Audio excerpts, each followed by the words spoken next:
Terima kasih yang setulusnya kepada saya sampaikan kepada panjenengan semua yang telah berkenan untuk meluangkan waktu pada akhir pekan ini untuk kita sinau bareng ini Nje, dalam kegiatan Temu Pendidik Nasional 10 KGBN Kediri. Bapak Ibu yang berbahagia, Temu Pendidik Nasional 10 ini merupakan perhelatan akbar yang diselenggarakan secara serentak di 50 wilayah di seluruh Indonesia oleh komunitas guru belajar Nusantara.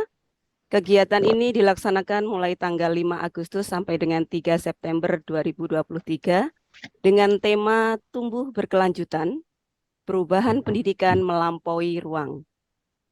Untuk wilayah Kediri sendiri, ini agenda roadshow TPN 10 diawali hari ini Bapak Ibu, Sabtu 12 Agustus 2023, sampai dengan insya Allah puncaknya nanti, puncak kegiatan akan dilaksanakan secara luring, kita bisa bersemuka nanti pada Sabtu 19 Agustus 2023.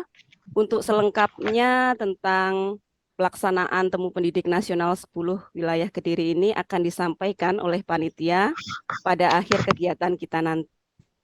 Nggih.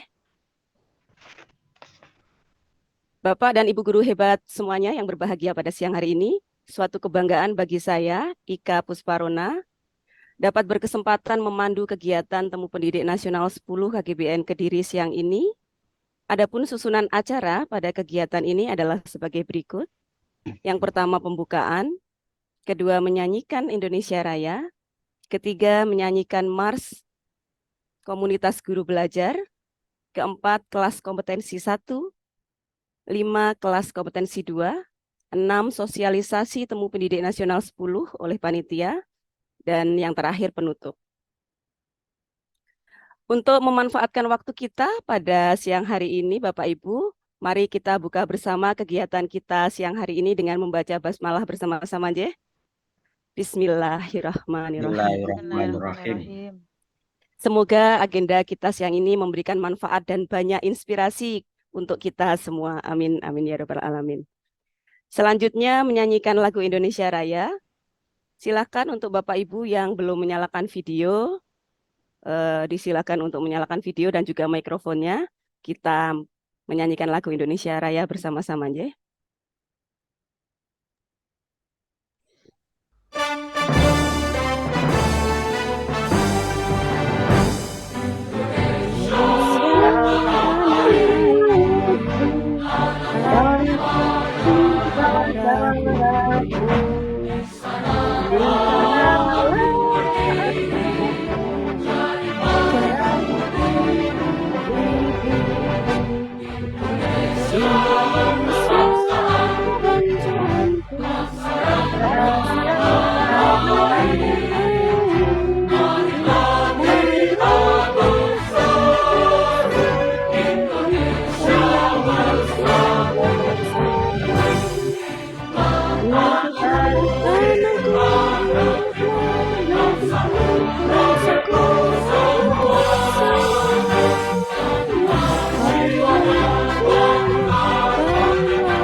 Terima kasih Bapak Ibu. Kita lanjutkan menyanyikan Mars Komunitas Guru Belajar, Nje.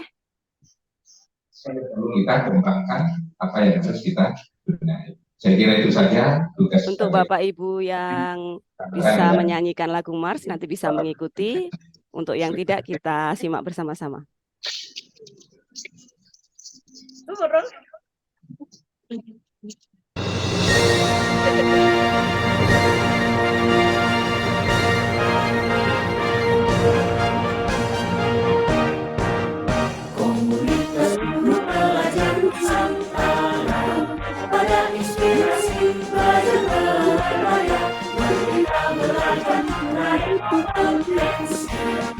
praktik baik bagi anak negeri, saling bantu, saling kuatkan, berbagi pengalaman menuju cita-cita pendidikan nasional yang berkeadilan. Lawat tiap murid yang belajar, miliki kesempatan untuk kembangkan dirinya, berbeda potensi bakat dan minatnya. Saatnya belajar berpihak pada mereka. Kami guru pelajar Nusantara, komitmen kerja dan dukungan besar. Siapkan pendidikan yang terbaik, generasi Indonesia akan tetap jaya.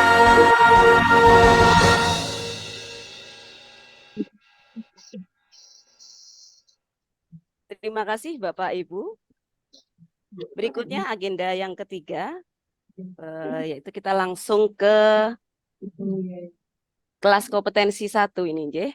Nah, untuk roadshow kegiatan TPN 10 KGBN Kediri ini diawali dengan menghadirkan kelas kompetensi Bapak Ibu yang pada siang hari ini akan disajikan oleh dua narasumber hebat kita. Untuk kesempatan pertama ini dengan topik integrasi hiperdog diferensiasi dan pembelajaran berbasis proyek untuk menumbuhkan perilaku toleransi akan disampaikan oleh Bu Umi Rosidah MPDI. Bu Umi.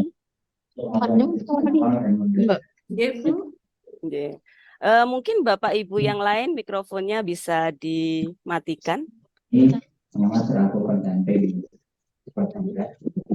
Bu Atus bisa minta.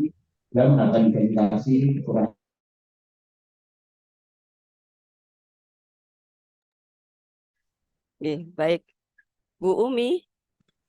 Ya, baik ya. Nah, Bu Umi akan menyampaikan pada siang hari ini di kelas kompetensi yang pertama, yaitu topik integrasi hiperdog diferensiasi dan pembelajaran berbasis proyek untuk menumbuhkan perilaku toleransi. Ini berarti pembelajaran berdiferensiasi nih Bu J. Nah ini yang sekarang lagi panas-panasnya ini mungkin dibahas di sekolahan-sekolahan ini ya, penerapannya di kelas itu seperti apa, dan banyak sekali saya yakin Bapak Ibu guru yang ada di sini itu mengalami masalah-masalah ketika bukan masalah ya, lebih kita sebut ketantangan ya.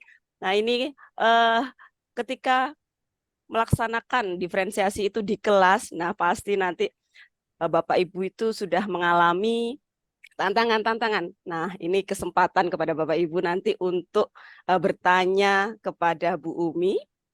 Bapak Ibu, sesi pertama maupun kedua ini nanti kita bagi menjadi dua termin, yaitu penjelasan dari narasumber dan kedua tanya jawab. Ya, nanti ketika narasumber menyajikan materinya dan Bapak Ibu sudah muncul pertanyaan, monggo pertanyaan bisa diketik terlebih dahulu di kolom komentar. Itu nanti ketika sudah sesi untuk tanya jawab, kita akan bahas satu persatu pertanyaan dari Bapak Ibu semua. Ketika sudah habis, kita beri kesempatan juga kepada Bapak Ibu nanti untuk bertanya secara langsung kepada narasumber kita. Begitu Bapak Ibu. Nah, untuk mengawali sesi dengan Bu Umi, ini saya punya pantun ini untuk kita semua. Bermain peta umpet sangat seru. Dimainkan berkali-kali tidak basi. Cakep. Nah, ini yang saya tunggu nih, Pak Budi. Oke. Kebutuhan murid seyogianya dipenuhi oleh guru. Salah satunya dengan menerapkan pembelajaran berdiferensiasi. Baik, Bapak Ibu. Mantap, Wika. Baik, Bapak Ibu, untuk ice breaking yang lain Pak Budi sudah saya siapkan sebenarnya, tapi akan saya simpan nanti untuk pergantian antara Bu Umi dan Pak Budi. Baik Bu Umi, kita manfaatkan waktu kita sebaik-baiknya. Monggo saya persilahkan kepada Bu Umi untuk menyampaikan materinya. Kurang lebih 40 menit nggih, Bu Umi? Ya, siap. 40 menit ya, Bu? Ya 30 sampai 40 lah, monggo. Saya jawab. Monggo Bu Umi. Oke, terima kasih Bu Ika atas waktunya. Assalamualaikum warahmatullahi wabarakatuh. Waalaikumsalam Waalaikumsalam warahmatullahi warahmatullahi wabarakatuh. wabarakatuh. Selamat siang, salam sehat Bapak Ibu guru hebat semuanya yang hadir di kesempatan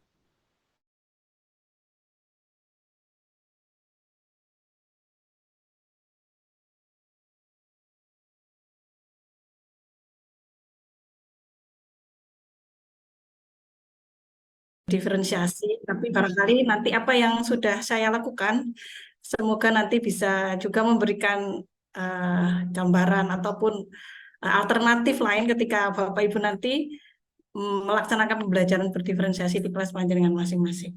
Saya mohon izin share screen, Bapak Ibu.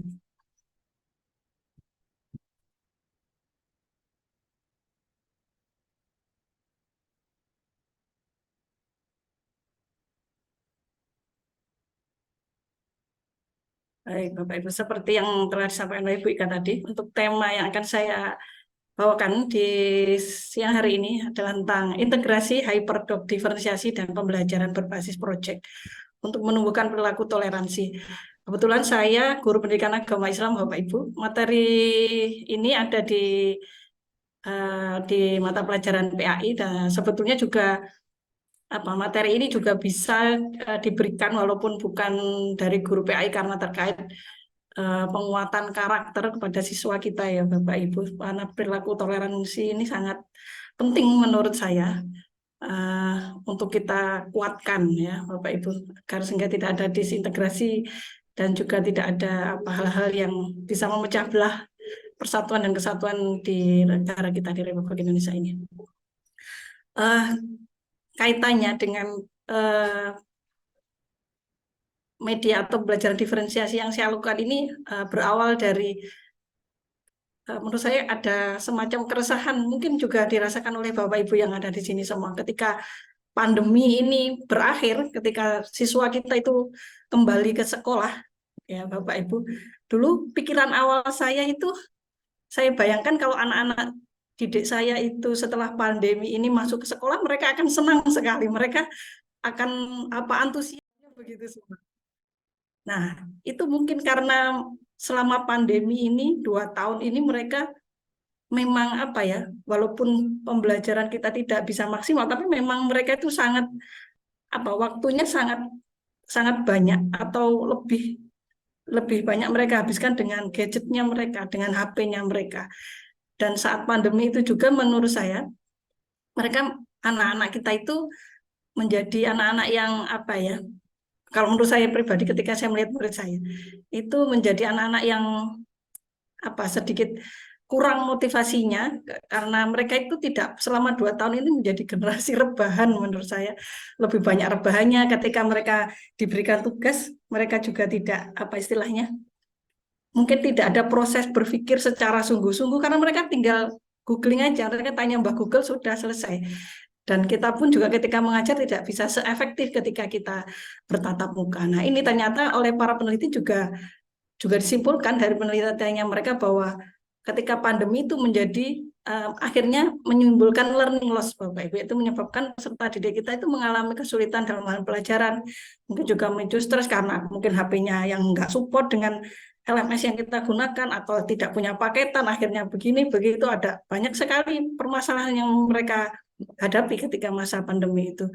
Nah, sehingga anak-anak itu kehilangan motivasi belajar. Mereka hanya senang HP-nya saja, tapi proses pembelajarannya tidak tidak bisa maksimal. Nah, menurut saya tantangannya setelah kejadian atau setelah pandemi ini, anak-anak itu murid kita menjadi tumbuh menjadi generasi digital literate atau mereka itu sangat istilahnya sangat adaptif, mudah sekali beradaptasi dengan teknologi. Mereka sangat mungkin lebih cepat dari kita karena memang mereka tumbuh istilahnya lahir sudah dengan dengan banyak teknologi yang bisa mereka gunakan. Mungkin beda dengan kita yang dulu tidak ada HP, kemudian sampai ada HP yang hanya bisa bunyi ringtone itu ya, dan sampai sekarang menjadi Android dan lain sebagainya.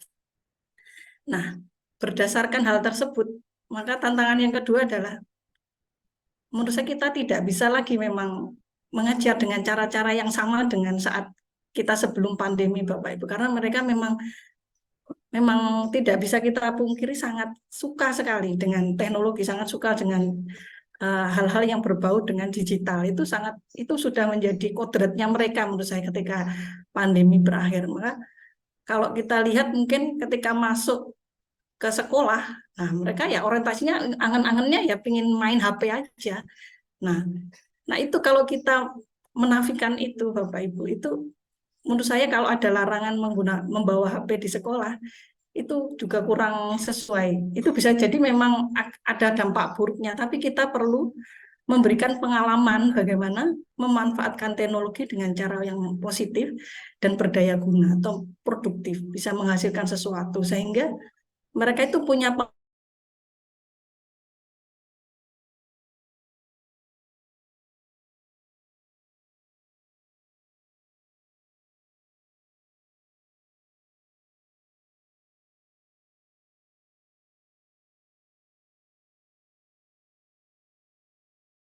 ini memang tidak bisa kita langsung lepas. Anak-anak boleh bawa HP tanpa ada aturan yang mendukungnya ya Bapak Ibu. Kalau di sekolah saya memang ketika membawa HP itu sebelum jam pelajaran saya minta dititipkan ke BK atau ke saya sendiri. Nanti ketika jam pelajaran baru diambil.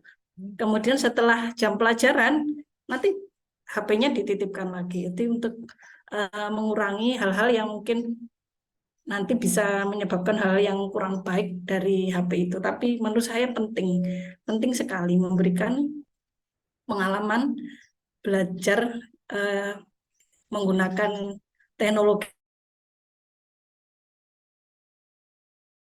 Jadi saya tanya, jika kalian diminta memilih saat belajar materi toleransi, manakah yang paling kalian sukai? Nah, ini dari satu kelas. Sebenarnya sudah saya pakai di seluruh kelas yang saya ajar, di 8 kelas yang saya ajar. Cuman ini sebagai contohnya saya ambil yang satu. Jadi mereka ada yang milih nanti belajar materi toleransi dari sebuah cerita atau cerpen, kemudian ada yang milih dari video, kemudian ada dari gambar atau komik, kemudian ada dari kolase foto, dan puisi yang paling sedikit ini. Nah, dari hasil asesmen awal itu tadi, kemudian saya buat hyperdoc-nya. Jadi hyperdoc itu sebetulnya dari doc online Bapak Ibu, sama kayak buat Microsoft Word tapi yang online punyanya Google ya, Google Doc itu Bapak Ibu. Jadi di situ. Jadi kalau kita ngajar menggunakan link, ini kalau terlalu banyak link yang kita share itu kan agak menyulitkan bagi siswa kita. Jadi ini linknya langsung saya tempel di sini. Ini link link videonya, kemudian ini tugas analisisnya. Jadi langsung terintegrasi jadi satu. Kalau mereka itu tadi milihnya video, berarti mereka juga bisa langsung klik videonya di sini, nanti tugasnya yang di bawahnya ini. Jadi satu tampilan itu sudah memuat materi maupun tugas analisisnya. Jadi analisnya ini bukan suatu hal yang berat-berat begitu ya, tapi kita mulai dari misalnya dari video tersebut manakah perilaku manakah yang menunjukkan sikap toleransi, nah semacam itu Bapak Ibu. Jadi karena mereka milih sendiri materinya, jadi itu lebih mengena kepada mereka karena itu yang mereka sukai. Jadi mereka bisa milih sendiri dari mana. Ini juga untuk mengakomodasi kecepatan belajarnya anak-anak kita. Kan bisa jadi anak kita itu sebetulnya murid kita itu tidak suka hanya satu hal saja. Bisa mungkin suka video sama komik. Nah, mereka bisa mengakses materinya dua itu. Kalau memang dia sudah selesai di videonya, dia dipersilahkan, monggo silahkan dia mengakses materinya dari dari bentuk yang lain, jenis yang lain, itu kita persilahkan, monggo saja sesuai dengan kemampuannya, begitu. Nah itu tadi hyperdoc-nya. Kemudian strateginya yang ketiga itu saya melaksanakan pembelajarannya. Yang pertama di dalam kelas itu tadi terkait dengan proses pemahaman materinya menggunakan hyperdoc diferensiasinya. Mereka akan memilih sesuai dengan mana yang mereka sukai, minat mereka di mana. Kemudian nanti sebagai bahan refleksi pemahamannya, setelah mempelajari materi itu, mereka ada tugas proyek membuat komik digital ya Bapak Ibu. Kemudian ada karya yang mereka hasilkan. Nah, ini kegiatan di kelas yang saya lakukan. Yang pertama ya standar ya Bapak Ibu, misalnya berdoa bersama, mengecek hadirannya. Kemudian juga jangan lupa Bapak Ibu, kita ada kesepakatan kelas itu perlu ada penguatan Bapak Ibu. Jadi buat kesepakatan kelas di awal saja, kalau tidak kita beri penguatan setelahnya itu biasanya akan lupa atau sudah tidak lagi dihiraukan. Jadi perlu kita sampaikan lagi kesepakatan awal yang kita lakukan. Selain itu juga biasanya saya ada refleksi di awal Bapak Ibu. Jadi ini saya minta menuliskan di post-it terkait materi yang akan saya ajarkan. Misalnya saya tanya, kenapa kita harus memiliki sikap toleransi? Dalam kegiatan ini nanti saya minta anak-anak itu untuk menyampaikan materi pemikirannya. Saya minta untuk menyampaikan refleksi awalnya kepada teman-temannya yang mau. Mungkin ini tidak semuanya, nanti kalau semuanya nanti akan menghabiskan waktu. Kemudian saya minta nanti menempelkan di tembok seperti ini. Kemudian saya beri waktu untuk anak-anak tadi membaca refleksi awal yang sudah dibuat oleh temannya yang lain. Kegiatan ini tuh karena dalam paradigma baru pembelajaran kurikulum merdeka kita itu didorong untuk melatih kepemimpinan murid ya Bapak Ibu dengan voice, choice, dan ownership-nya peserta didik. Jadi melatih itu bagaimana mereka menyampaikan pendapatnya, mereka mau memilih apa yang mereka sukai, apa yang akan mereka pelajari. Nah seperti itu tuh saya pakai langkah-langkah sederhana seperti ini. Saya biasakan anak-anak sebelum belajar itu saya beri refleksi awal dan kemudian mereka menyampaikan kepada teman-temannya. Kemudian juga ada yel-yel juga biar nanti anak-anak itu semangat ketika belajar. Nah, untuk kegiatan intinya nanti seperti yang sudah saya sampaikan tadi, nanti anak-anak belajarnya memilih materi sesuai dengan minat belajarnya. Mereka yang suka cerpen nanti belajar materinya dari cerpen, yang suka video nanti dari video, yang suka komik nanti ya dari komik.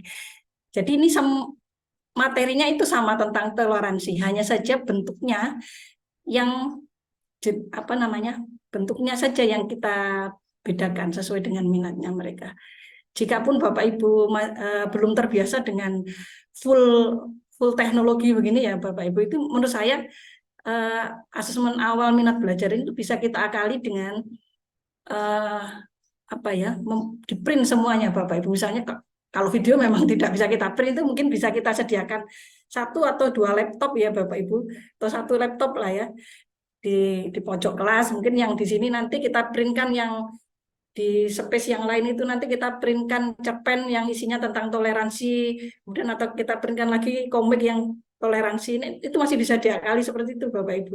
Kemudian harus kita berikan istilahnya tagihan agar mereka itu fokus ketika mempelajari materi. Kalau saya kan ada tagihan tugas analisisnya ya dari video itu tadi. Bapak Ibu bisa istilahnya monggo bisa menyesuaikan dengan situasi di sekolahnya Bapak Ibu masing-masing. Ini masih bisa diakali seperti itu. Jadi kalau memang belum bisa full teknologi, Bapak Ibu bisa dengan cara di print seperti itu tadi dan menyediakan 1 atau 2 laptop untuk kegiatan melihat video atau hal-hal atau penayangkan yang tidak bisa kita kita print gitu, kita buat print out-nya. Nah, ini kegiatannya. Jadi untuk kegiatan awalnya yang pertama, pemahaman materi yang pertama itu mereka menggunakan secara mandiri ya Bapak Ibu untuk mempelajari materinya sekaligus tugas analisisnya. Dan hyperdoc-nya ini saya letakkan di Google Classroom Bapak Ibu, sehingga saya tahu bisa mengontrol anak-anak siapa yang sudah mengerjakan atau siapa yang setengah selesai, yang belum mengerjakan, yang belum mengumpulkan. Jadi kontrolnya itu lebih mudah menurut saya begitu kalau ditaruh di Google Classroom.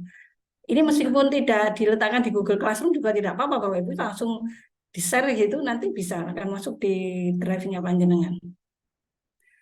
Nah, ini setelah tadi mempelajari materinya, kemudian mereka akan mengalir. Ini tampilan tampilan apa LK-nya ya Bapak Ibu yang sesuai dengan apa materi yang mereka buat. Nah, kalau kita integrasikan di Google Classroom kan enak, kita bikin template-nya, istilahnya template untuk pengerjaan tugasnya. Tapi tidak apa-apa, misalnya belum bisa seperti ini Bapak Ibu, pakai manual juga tidak apa-apa, menyediakan kertas, lembaran kertas yang mungkin agar lebih menarik itu kita yang menyiapkan, kemudian bentuk tagihan LK-nya itu ada ya semacam sudah kita printkan, ada gambarnya atau apanya yang sekiranya itu bisa menarik perhatiannya siswa kita gitu. Nah, kemudian untuk kegiatan pemahaman materinya, pendalaman materi itu saya buat berpasangan, itu saya kenalkan dengan voice typing. Jadi kalau menggunakan ini LK-nya itu juga sama menggunakan doc online juga Bapak Ibu, itu ada fasilitas voice typing. Jadi mereka menjawab atau mengerjakan tugasnya itu tidak diketik. Kalau yang pertama tadi kan diketik manual, diketik sendiri gitu. Kalau yang ini dengan cara voice typing mereka ngomong, nanti akan apa namanya, suaranya akan menjadi tulisan, voice typing namanya ya. Mengetik dengan suara. Bapak Ibu saya yakin juga sudah pernah. Nah, kemudian yang kegiatan yang selanjutnya adalah anak-anak nanti diminta membuat proyek komik digital yang temanya toleransi secara berkelompok. Ini saya bebaskan anak-anak itu apa namanya, mau milih tempatnya di mana untuk membuat ceritanya. Jadi setelah mempelajari materinya mereka paham, oh sikap toleransi itu seperti ini. Oh cara-cara apa contoh-contoh sikap toleransi itu seperti ini. Kemudian mereka aplikasikan pengetahuannya itu di komik digital. Jadi mereka membuat cerita dulu, kemudian baru nanti di pertemuan berikutnya ya ini Bapak Ibu, ini saya minta untuk membawa HP. Sebelumnya juga saya bekali bagaimana apa namanya, cara pengambilan foto biar lebih variasi ya. Nah, cara mengambil foto dari jauh, kalau di zoom bagaimana nanti long shoot atau medium shoot, nah seperti itu. Pokoknya saya minta untuk jadi satu adegan itu nanti fotonya beberapa kali aja nanti, karena kalau dimasukkan ke template-nya nanti biar bagus. Saya bilang seperti itu. Nah ini, jadi anak-anak itu kalau memang apa ya, kegiatan pembelajaran kita itu sudah kita tata sedemikian rupa, itu tidak ada yang protes Bapak Ibu. Nah ini bahkan saking mendalami perannya itu mau mereka itu apa ya istilahnya sampai kelesotan di tanah gitu, itu nggak ada masalah, mereka itu mau aja, nggak ada yang protes kan. Itu mereka sendiri yang bikin ceritanya, mereka sendiri. Kemudian nanti setelah itu mereka ngedit apa namanya, edit fotonya tadi di aplikasi Komik Live namanya Bapak Ibu. Itu gampang sekali. Apa namanya, cara editnya anak-anak diajari sebentar aja sudah pintar, karena anak-anak sekarang ya itu tadi saya sampaikan sudah digital literate Bapak Ibu, sangat mudah beradaptasi dengan teknologi. Ada yang nggak saya ajari itu sudah bisa. Nanti saya kuatkan anak-anak yang sudah bisa sambil ngajari temannya yang di sebelahnya ya, jadi asisten saya itu senang. Anak-anak itu merasa apa ya, merasa dihargai, merasa diakui kemampuannya, itu senang sekali mereka. Nah, seperti itu. Nah, ini beberapa contoh apa namanya, hasil karyanya siswa saya. Jadi ya mungkin tidak sempurna, saya juga tidak minta yang sangat bagus, yang penting mereka ada proses menuju ke sana, kemudian sudah mengerti, ada pengalaman yang positif menggunakan HP-nya. Oh iya Bapak Ibu, kalau memang di tempat Bapak Ibu tidak apa namanya, tidak ada laptop yang memadai mungkin ya Bapak Ibu bisa menggunakan HP untuk editing apa komiknya ini. Jadi teman-teman CGP saya kemarin yang angkatan 4 yang saya dampingi itu sudah mempraktekkan ini Bapak Ibu. Bahkan anak-anak SD pun mereka bisa membuat komik digital ini, tapi memang menggunakan HP. Kalau HP ya pakai aplikasi Komika atau komik strip waktu itu memang ada sedikit keterbatasan, mungkin template-nya tidak sevariatif yang ada di aplikasi ya Bapak Ibu. Nah, seperti itu. Nah, ini beberapa contoh-contoh yang lain. Nah, ternyata mereka itu senang, antusias Bapak Ibu. Nah, untuk kegiatan selanjutnya mereka nanti presentasi hasil kerjanya, hasil tugasnya di kelas. Nah, ini tadi mendorong kepemimpinan murid seperti itu ya. Nah, ini beberapa apa namanya refleksi setelah anak-anak itu mengikuti pembelajaran menggunakan Hyperdoc dan apa namanya melaksanakan kegiatan apa membuat komik digital tadi Bapak Ibu. Jadi saya juga merasa senang ternyata saya dapat lope-lope, saya kebon, sekresek gitu. Memang karena mereka itu merasa apa namanya merasa apa senang ketika menggunakan pembelajaran yang menggunakan teknologi itu tuh memang senang karena itu menjadi seperti yang disampaikan Ki Hajar Dewantara itu kodratnya mereka memang memang seperti itu yang makanya perlu kita wadahi, perlu kita kembangkan ya. Jadi hampir semuanya ini senang, ini merasa senang ketika belajar apa namanya menggunakan uh, laptop ini atau menggunakan komputer dan apa HP ini ya Pak. Nah, ini dapat lobby sekebon, lobby sekerasa gitu. Menurut saya ini apa ya penghargaan yang luar biasa untuk saya ketika oh ternyata apa yang saya usahakan itu ternyata diterima untuk anak-anak ya. Memang Bapak Ibu ketika kita mengajar diferensiasi itu tidak bisa tanpa persiapan itu nggak akan bisa ya Pak. Dan seharusnya memang ngajar itu tidak boleh tanpa persiapan. Nah seperti itu. Tapi ketika kita melihat hasilnya, ketika anak-anak kita itu senang belajar dengan saya itu merasa sangat sangat sangat senang sekali juga Bapak Ibu. Saya merasa apa ya tertantang nanti ke depannya bagaimana bisa membuat anak-anak itu lebih senang lagi belajar dengan saya karena menurut saya begini Bapak Ibu ketika setelah pandemi ini anak-anak itu anak-anak kita itu sedang sakit menurut saya Bapak Ibu sakitnya itu jadi mereka tidak bisa lagi kita ajar dengan cara-cara yang sama seperti dulu. Mereka harus senang dulu, mereka harus yakin dan percaya bahwa sekolah itu tempat yang menyenangkan untuk menyiapkan masa depan mereka. Kita tidak bisa memaksa mereka itu untuk menyesuaikan diri dengan cara mengajar kita, tapi kita yang harus menyesuaikan diri dengan cara belajarnya anak-anak. Mungkin itu. Ini masih. Nah, ini pakai Padlet ya, Bapak Ibu pasti saya yakin udah kenal. Untuk Padlet ini biasa jenengan pakai. Nah, ini saya pakai untuk apa namanya? Kegiatan refleksi bersama anak-anak. Nah, pelajaran yang bisa saya ambil dari apa yang sudah saya lakukan adalah dengan memperhatikan voice, choice, dan ownership murid kita, maka pembelajaran yang dilaksanakan akan menjadi lebih bermakna, Bapak Ibu. Menurut saya seperti itu, seperti apa yang mereka sampaikan di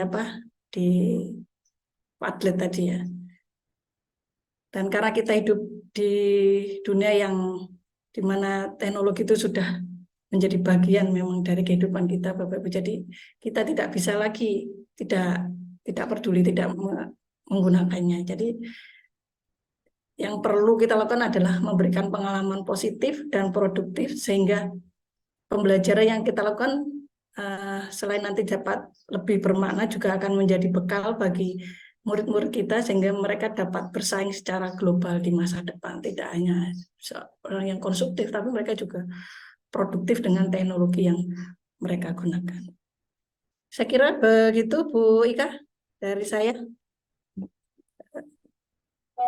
Oke, baik Bu Umi. Sebenarnya masih ada waktunya, tapi tidak apa-apa. Kita sebelum ke pertanyaan, Bapak Ibu, materi yang luar biasa dari Bu Umi ini tadi tentu saja tidak lepas dari sosok Bu Umi sendiri yang luar biasa, Nah, ini saya coba share screen dulu. Ini tentang data dirinya Bu Umi yang di awal tadi masih belum bisa saya sampaikan. Jadi memang biar Bapak Ibu juga yang ada di sini penasaran. Materinya segini luar biasa, akhirnya penasaran dengan Bu Uminya gitu ya, Bu. Bentar.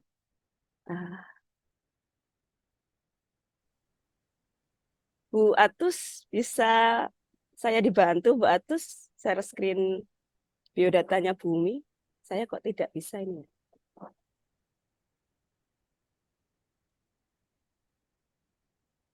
Begitu banyaknya prestasi yang dimiliki oleh Bu Umi ini saya jadi bingung. Mungkin saya bacanya ini bisa 2 hari 2 malam Bu Umi. Aja boten Bu. Mulai dari wisudawan terbaik pasca sarjana eh, Sekolah Tinggi Agama Islam Negeri Kediri tahun 2013, penulis tesis terbaik kedua pasca sarjana Sekolah Tinggi Agama Islam Negeri Kediri tahun 2013, juara harapan 3 Lomba Guru PAI berprestasi tingkat Provinsi Jawa Timur tahun 2014. Kemudian juara 3 Lomba Guru PAI. Nah ini sederet banyak sekali, ini 2 hari 2 malam saya nggak akan selesai baca prestasi. Yang paling terakhir ini adalah juara 1 Merdeka Belajar Awards tingkat Kabupaten Kediri 2023. Sebelumnya banyak lagi nih guru anugerah, penerima anugerah guru inspiratif, juara 1 Lomba Guru Berprestasi tingkat kabupaten. Banyak sekali nih. Bu Atus bisa bantu saya nge-share, Bu Atus, biar Bapak Ibu guru ini yang lain tahu sosoknya Bu Umi ini sebenarnya seluar biasa apa gitu. Sehingga materi yang disajikan tadi apa ya memang apa namanya ya, kalau itu keluar dari Bu Umi, nah itu ya sudah memang harusnya begitu. Iya, iya, saya tidak bisa share screen, Bu, karena Nggak bisa. co-hostnya Bu. Oh, enggak bisa juga. Ya, tadi sempat terlempar tadi. Nah, Nggak apa-apa, dibacakan tadi sebagian. ini memang agak Keren. mengalami trouble ini saya dan Bu Atus untuk apa namanya laptopnya ini.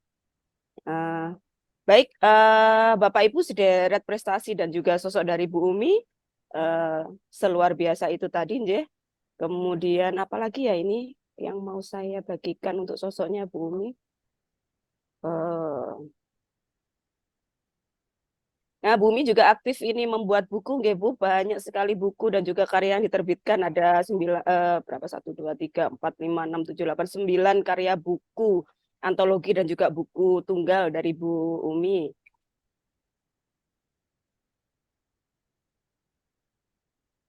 Kemudian artikel-artikel yang sudah diterbitkan, jurnal dan lain sebagainya.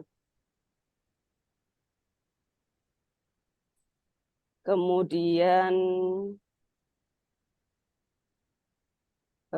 banyak sekali yang lainnya lagi. Bu Umi ngapunten, ini belum bisa saya share karena yang nge-share ternyata harus hostnya. Saya bukan host juga, Bu Atus juga terlempar tadi, nje.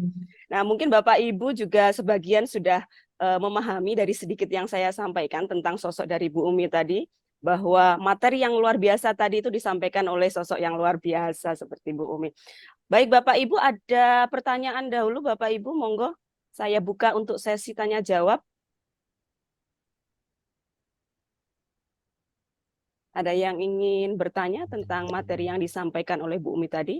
Mungkin dari Bapak Ibu ada yang memiliki kendala juga ketika di sekolah melaksanakan pembelajaran berdiferensiasi ini, mengalami tantangan begitu, mungkin bisa share dengan kita, kemudian Bu Umi mungkin akan nanti memberikan saran dan juga solusi dari tantangan yang Bapak Ibu hadapi di kelas. Di kolom chat ada satu pertanyaan, Bu, mungkin bisa dibaca dulu. Nggih. Bu Ika, Nggih, Pak Nanang, monggo. kalau nanti tidak ada yang tanya bagian kiri-kiri, saya mau berkomentar. Tapi kalau udah nggak ada, kalau ada Nggih. mereka yang didahulukan ya, Nggih, ini ada satu, Pak Nanang, saya nemu ini. monggo. Untuk materi ayat ini Bu Umi, ini kan pelajaran PAI, mungkin Bu Lulu ini juga ini ya pengampu mata pelajaran PAI, nggih, Bu Lulu. Ulu Umi, Bu Ulu Umu. Ini pertanyaannya untuk materi ayat bagaimana Bu Umi penerapannya dengan metode ini, apakah bisa begitu Bu Umi? Monggo Bu Umi. Oke, terima kasih. Kalau untuk ayat-ayat Al-Quran, kebetulan saya tidak pakai minat belajar, Ibu. Saya kemarin pakai apa namanya, asesmen awalnya itu pakai kesiapan, karena memang anak-anak itu kan untuk belajar ayatnya itu kan ada yang sudah lancar membaca Al-Quran, ada yang belum. Nah, mungkin saya bisa sedikit share screen ya, share screen lagi. Ini yang sudah saya lakukan kemarin. Sudah tampil, Bu? Sampun Bu. Ini juga pembelajaran diferensiasi, cuman yang ini pemetaannya dengan kesiapan belajar. Saya memang sering menggunakan post-it Bapak Ibu karena saya dulu mengajar praktek angkatan 4 itu sering ada post-it, ada kertas, ada apa, itu menginspirasi saya. Jadi kalau anak-anak cuman ditanya apa gitu kan kurang greget. Jadi saya pakai post-it ini untuk asesmen awalnya. Jadi saya buat pertanyaan seperti ini. Jadi saya tidak selalu pakai teknologi juga. Saya usahakan memang saya rubah-rubah ya untuk mengajarnya. Jadi ketika ini kesiapan awalnya ini ada prasyaratnya anak untuk materi optimis, ikhtiar dan tawakal ini prasyaratnya adalah anak-anak harus bisa membaca Al-Quran karena materi utamanya itu tentang memahami ayat-ayat Al-Quran yang terkait dengan 3 sikap tadi. Jadi saya buat pemetaan dengan 3 pertanyaan ini. Dari angka 1 sampai 4, angka berapakah yang menunjukkan kemampuan kalian dalam membaca Al-Quran? Nah, seperti itu. Nanti mereka jawab di post-it-nya itu. Atau ditanya langsung, atau pakai form juga bisa, tapi yang kebetulan yang ini memang tidak ada teknologinya, yang ini full offline ya Bapak Ibu. Kemudian dari angka 1 sampai 4, angka berapakah yang menunjukkan kemampuan hafalan kalian? Jadi nanti saya tahu petanya anak-anak yang sudah lancar, bahkan ada yang sudah bisa menghafal itu berapa anak. Dan yang ketiga dari angka 1 sampai 4, berapakah yang menunjukkan kemampuan kalian dalam memahami teks. Nah, istilahnya begitu ya. Jadi setelah itu sama kayak tadi, saya sering begini Bapak Ibu. Jadi saya minta untuk menyampaikan dulu. Biasanya ada pertanyaan tambahan sih Bapak Ibu, selain itu ada pertanyaan terkait misalnya kesenangannya, hobinya atau apa gitu yang kita membuat kita itu lebih dekat dengan anak-anak itu. Nanti kemudian saya minta nempel di depan seperti itu. Nah, ini contohnya. Kemudian kegiatannya setelah itu nanti mereka belajarnya, ini ada ice breaking-nya. Saya sering begitu pakai ice breaking. Ini pakai buku paket aja Bapak Ibu, tapi kegiatannya, jadi kegiatan pemetaan ini bukan berarti nanti kalau yang yang kurang istilahnya kita kumpulkan dengan yang kurang saja, atau yang baik dengan yang baik itu boleh sebetulnya Bapak Ibu. Tapi yang ini saya acak karena asesmen awal itu adalah kebutuhannya guru ya. Mereka anak-anak itu tidak perlu tahu mereka itu kurang, mereka itu belum siap, ini sudah. Jadi tidak perlu kita kotak-kotakan, tidak perlu kita istilahnya kita labeli anak ini anak visual, ini anak kinestetik, ini anak audio, ini anak yang kesiapannya bagus, ini tidak perlu begitu Bapak. Ketika kita membuat kelompok pemetaan itu kita yang tahu. Kemudian apa yang perlu kita siapkan dari pemetaan itu aja. Jadi ketika anak-anak yang bacaan Al-Qur'annya tadi kurang, mereka bisa memilih sendiri. Kebetulan kalau ini memang kelompoknya sesuai pemetaannya ya, mereka memilih sendiri berapa ayat Al-Quran yang akan mereka pelajari dan akan mereka nanti presentasikan. Jadi saya tidak harus semuanya. Kalau untuk anak-anak yang kesiapannya sudah bagus, mereka mau mengerjakan semuanya, saya perbolehkan, saya persilahkan. Begitu untuk kegiatan pembelajaran yang terkait dengan ayat-ayat Al-Quran. Itu contohnya yang terkait ini. Jadi tidak saya buat di pakai hyperdoc minat tadi enggak, karena kalau ayat Al-Quran kan paten ya itu ya Bapak Ibu, jadi tidak bisa kita bikin berbagai macam jenis bentuk, memang agak sulit, jadi tidak usah kita paksa ke situ juga gitu. Maksud saya, jadi saya pemetaannya menggunakan kesiapan belajarnya gitu Bu Ika.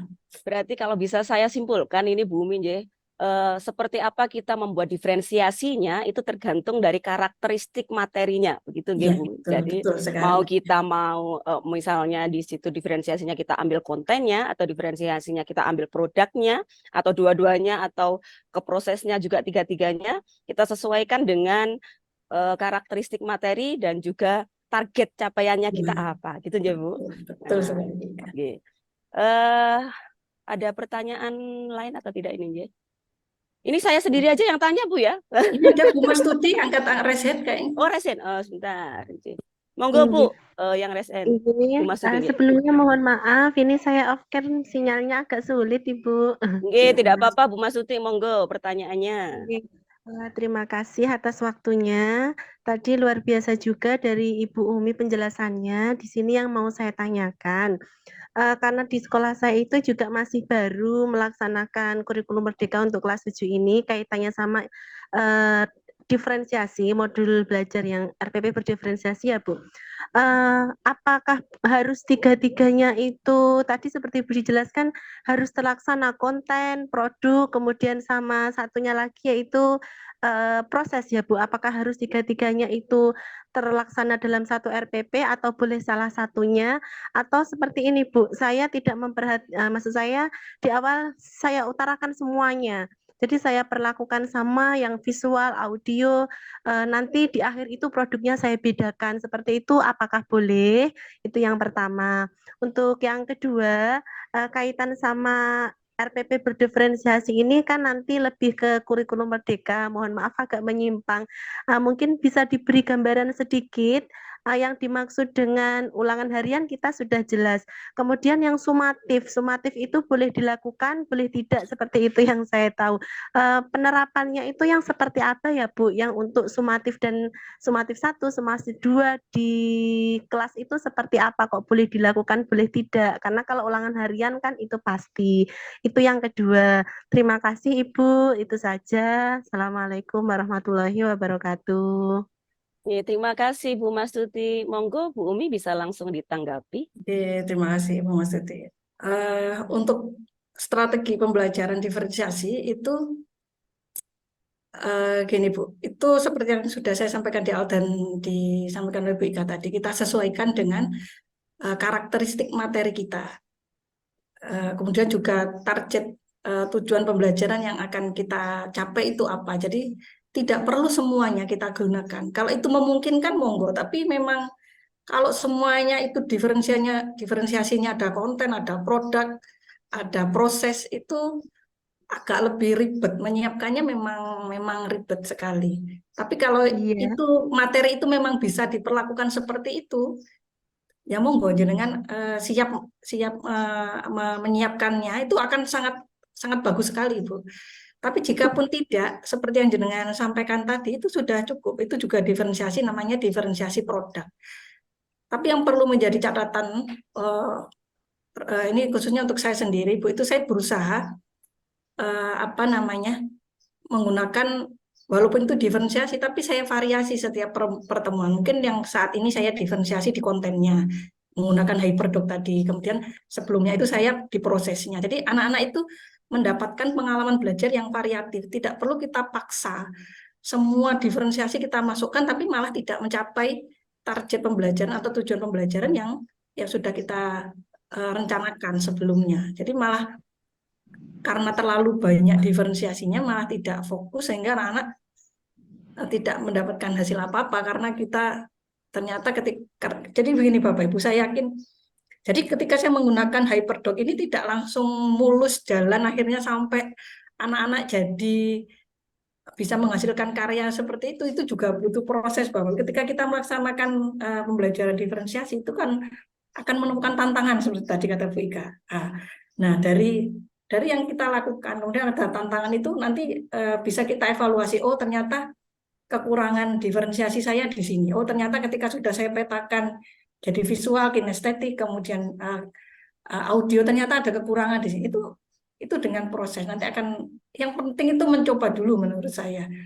Jadi tidak usah terlalu diberatkan sama angan-angan, sampai di mana kita yang bisa, kita pengetahuan yang sudah kita dapat sebelumnya, yang sudah kita ketahui, kita coba dulu aja. Nanti perbaikan, tidak harus sempurna Bapak Ibu. Jadi kita coba dulu dengan pembelajaran yang berpihak pada murid itu tadi, sesuai dengan kebutuhan siswa kita, sampai di mana kita bisa melaksanakannya. Jika ada kekurangan nanti kita perbaiki. Kalau Ibu tadi sudah melaksanakan seperti itu, sudah benar, itu sudah diferensiasi produk.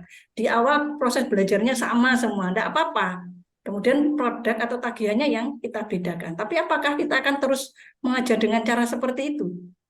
Kan juga tidak mungkin. Maka kita perlu belajar strategi diferensiasi yang lain. Sehingga nanti pengalaman belajar siswa kita itu akan semakin kaya. Begitu. Nah, kemudian terkait asesmen, kalau Ibu membaca buku panduan pembelajaran dan asesmen kurikulum merdeka itu sudah jelas memang ketentuannya seperti itu, bahwa kita untuk kegiatan sumatif itu bervariasi ya Bapak. Tidak harus selalu bentuknya ulangan begitu kalau memang memungkinkan. Jadi ketika kita buat proyek seperti tadi ya, boleh pakai portofolio, boleh pakai tes lisan, kemudian boleh juga pakai tes tulis seperti itu, boleh dengan uji performan itu monggo itu. Nah, ini tapi kan nanti kita terkait dengan kebijakan di daerah kita, terkait dengan apa namanya ya peraturan atau aturan-aturan yang berlaku di kabupaten kita masing-masing. Bisa jadi kita harus tetap mengadakan kegiatan sumatif yang formal, yang tertulis seperti itu ya Bu. Jadi kalau di peraturan yang memang itu diperbolehkan, tidak apa-apa, kita tidak melaksanakan ujian tes tulis untuk sumatifnya itu tidak masalah. Boleh diganti dengan apa namanya evaluasi dalam bentuk yang lain, itu diperbolehkan. Begitu Bu Ika.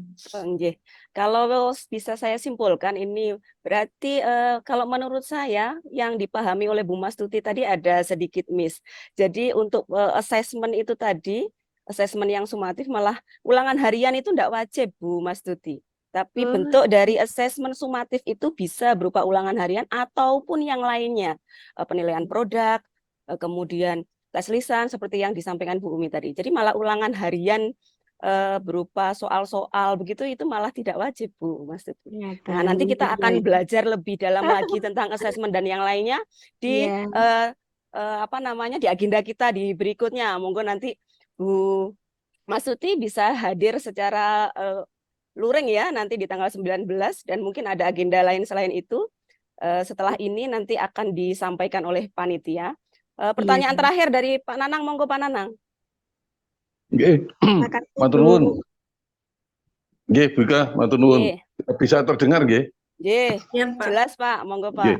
Terima kasih. Pujian untuk Bu Umi sudah saya tulis di chat ya, jadi mungkin tidak perlu saya ulang, tidak panjang-panjang. Saya sangat mengapresiasi. Begini, tadi di awal saya sempat bertanya-tanya, bahkan saya sudah siapkan quote untuk antitesisnya Bu Umi ya. Saya saking sukanya dengan quote itu sampai saya beli kaosnya Bu Umi. Jadi tulisannya itu teknologinya kekinian, tapi pembelajarannya kok ketinggalan zaman. Tapi ketika lebih dari separuh Bu Umi melengkapi ya. Saya khawatir ketika pertama Bu Umi menyampaikan tuh, saya bayangkan teman-teman yang sekolahnya basis IT-nya tidak bagus pasti ngeri tadi mendengar hiperdoc dan yang lain-lain ya.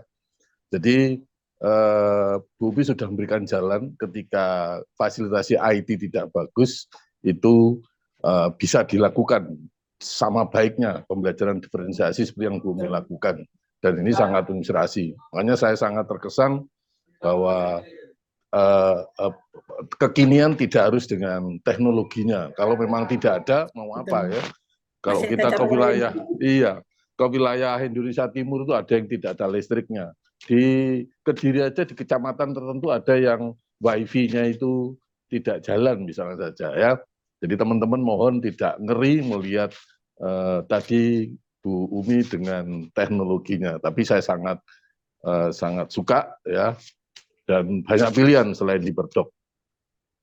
Jadi Bapak Ibu, saya bayangkan offline Bu Umi panjang tadi itu, mungkin ngobrolnya akan jauh lebih banyak dan bisa menjawab banyak persoalan kecil-kecil yang masih dimiliki teman-teman tentang pembelajaran berdiferensiasi. Tapi lumayan ini tadi sudah dipastikan bahwa 3 macam diferensiasi tidak harus sekaligus semuanya kena ya.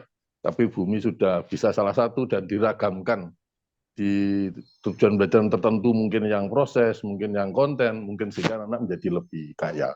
Sudah komplit. Terakhir melengkapi jawaban saja. Saya khawatir terlanjur keliru nanti ya. Tapi ini kita harus membaca buku panduan pembelajaran ya, yaitu kaitannya dengan assessment. Bahwa ini menurut saya mungkin kurang update ya, tapi menurut pemahaman saya, assessment itu ada 2 macam saja, yaitu formatif dan sumatif. Kalau formatif itu dilakukan pada saat proses pembelajaran, kalau sumatif itu pada akhir pembelajaran. Nah mungkin yang perlu dipahami betul, apa sih fungsi assessment formatif dan apa fungsi assessment sumatif. Ya. dengan mempelajari fungsi itu, bahkan ada quote penting ya.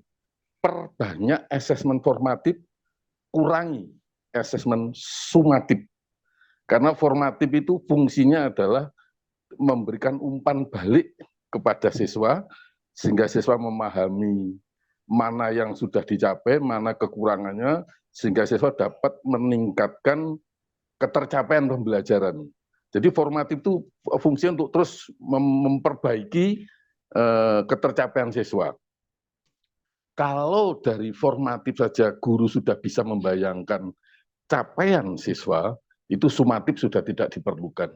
Itu yang mendasari kenapa di buku teori itu bahwa sumatif itu fakultatif, boleh dilakukan, boleh tidak. Perkara bentuknya tadi oleh Bu Umi dan Bu Ika sudah disinggung, bentuknya sangat beragam, tidak selalu tes tulis ya, betul itu.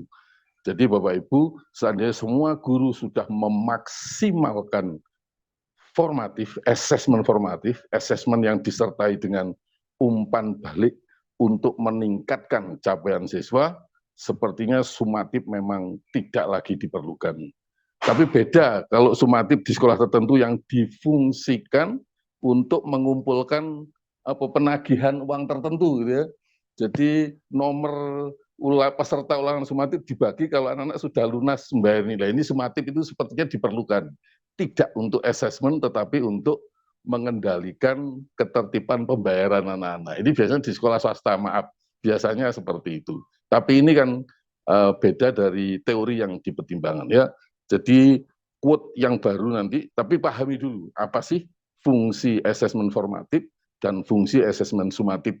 Terlepas dari bentuknya ya, bahwa quote-nya adalah perbanyak asesmen formatif, kurangi asesmen sumatif. Terima kasih Pak Nanang. Matur nuwun, Bu Ika ini fungsinya. Kalau bentuknya bisa macam-macam, Bu Ika ya. Pendek itu aja yang ingin saya sampaikan. Nanti mungkin saya juga kalau punya waktu juga akan punya bahan di materinya Pak Budi. Kayaknya Pak Budi nyambung dengan materinya. Tadi Bu karena Umi. sedikit sudah disinggung oleh Bu Umi tadi tentang kepemimpinan. Sama iya. Monggo Bu Ika, terima kasih Bu Umi. Terima Selamat, kasih sukses, banyak Pak teman-teman. Nanang Saya atas usul penguatannya. ke panitia kalau bisa ya saat offline nanti materinya Bu Umi ini bisa disampaikan lagi nih. Mungkin teman lain yang belum sempat menikmati inspirasi ini perlu juga. Terima kasih Bu Ika. Pak Nanang. Baik Bapak Ibu, mohon maaf untuk sesi dari Bu Umi untuk topik 1 harus terpaksa ini saya akhiri. Untuk pertanyaan dari Bapak Ibu yang belum sempat terjawab di kolom chat, mohon Bu Umi nanti bisa membalas atau menjawab pertanyaannya via chat Bu Umi nanti sambil mendengarkan materi dari Pak Budi. Namun Bapak Ibu, sebelum ke materi yang kedua, topik yang kedua, ada informasi dari panitia. Ini saya persilahkan dulu panitia. Monggo Bu Syafi atau Bu Rifa menyampaikan dulu agenda kita. Pak Budi harap bersabar dulu Pak Budi, sebentar saja. Ya, baik. Saya dulu Bu Ika nggih. Monggo Bu Syafi. Baik, selamat sore semuanya. Assalamualaikum warahmatullahi wabarakatuh. Waalaikumsalam warahmatullahi wabarakatuh. Selamat sore Pak Nanang. Salam hormat saya buat Bu Umi dan juga Pak Budi yang sore hari ini berbagi praktik baik dengan teman-teman semuanya dalam agenda Road to TPN atau Temu Pendidik Nusantara yang ke-10 untuk tahun 2023. Yang pertama, saya ngeri baca materinya Bu Umi. Rasanya itu saya sebagai guru itu seperti dikuliti atas seluruh mungkin kehilafan saya sebagai guru bahwa kadangkala di antara kesibukan ataupun apapun itu saya itu terlupa bahwa guru yang mengajar itu butuh mempersiapkan diri terhadap proses pembelajaran apa yang akan dilakukan kepada murid. Dan tetapi saya sangat hormat sekali pada Bu Umi yang pada sore hari ini sudah berbagi inspirasi bahwa benar-benar apa yang disampaikan Bu Umi itu adalah sesuai dengan realita kehidupan kita sehari-hari, bahwa proses diferensiasi itu bisa kita lakukan dengan cara apa saja. Tetapi akhirnya akan kembali kepada kita secara pribadi, bagaimana kita bisa memaksimalkan potensi kita sebagai guru untuk mampu terus tumbuh dan berkembang. Bapak dan Ibu guru semuanya, saya di sini salah satu panitia dari Temu Pendidik Nusantara ke-10 di Kediri. Itu kita bisa bertemu kembali dalam agenda Temu Pendidik Nusantara secara offline di tanggal 19 Agustus tahun 2023 di Aula SMA Negeri 2 Pare dalam kegiatan Temu Pendidik Nusantara. Alhamdulillah kegiatan ini sudah didukung oleh Bapak Kabid GTK Dinas Pendidikan Kabupaten Kediri, serta dari pihak Cabang Dinas Pendidikan Wilayah Kediri untuk lingkungan di SMA SMK. Bapak dan Ibu, di sini saya akan menjelaskan terkait dengan prosedur bagaimana cara supaya kita bisa ikut menjadi bagian dari peserta ataupun narasumber di Temu Pendidik Nusantara Kediri. Bapak dan Ibu, setelah ini nanti di sesi ini akan kami kirimkan link pendaftaran untuk ikut di Temu Pendidik Nusantara. Untuk Bapak dan Ibu narasumber yang akan berbagi praktik baik, otomatis Bapak dan Ibu akan mengikuti atau melaju di Temu Pendidik Nusantara kali ini secara offline di hari Sabtu tanggal 19 Agustus 2023.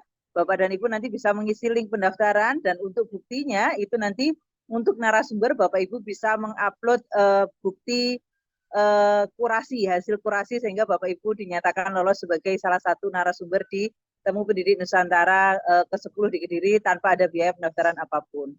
Sedangkan Bapak Ibu yang tidak termasuk sebagai narasumber, kami mengundang Bapak Ibu untuk mendapatkan pengalaman belajar untuk mampu tumbuh dan berkembang di kegiatan TPN 10 kali ini.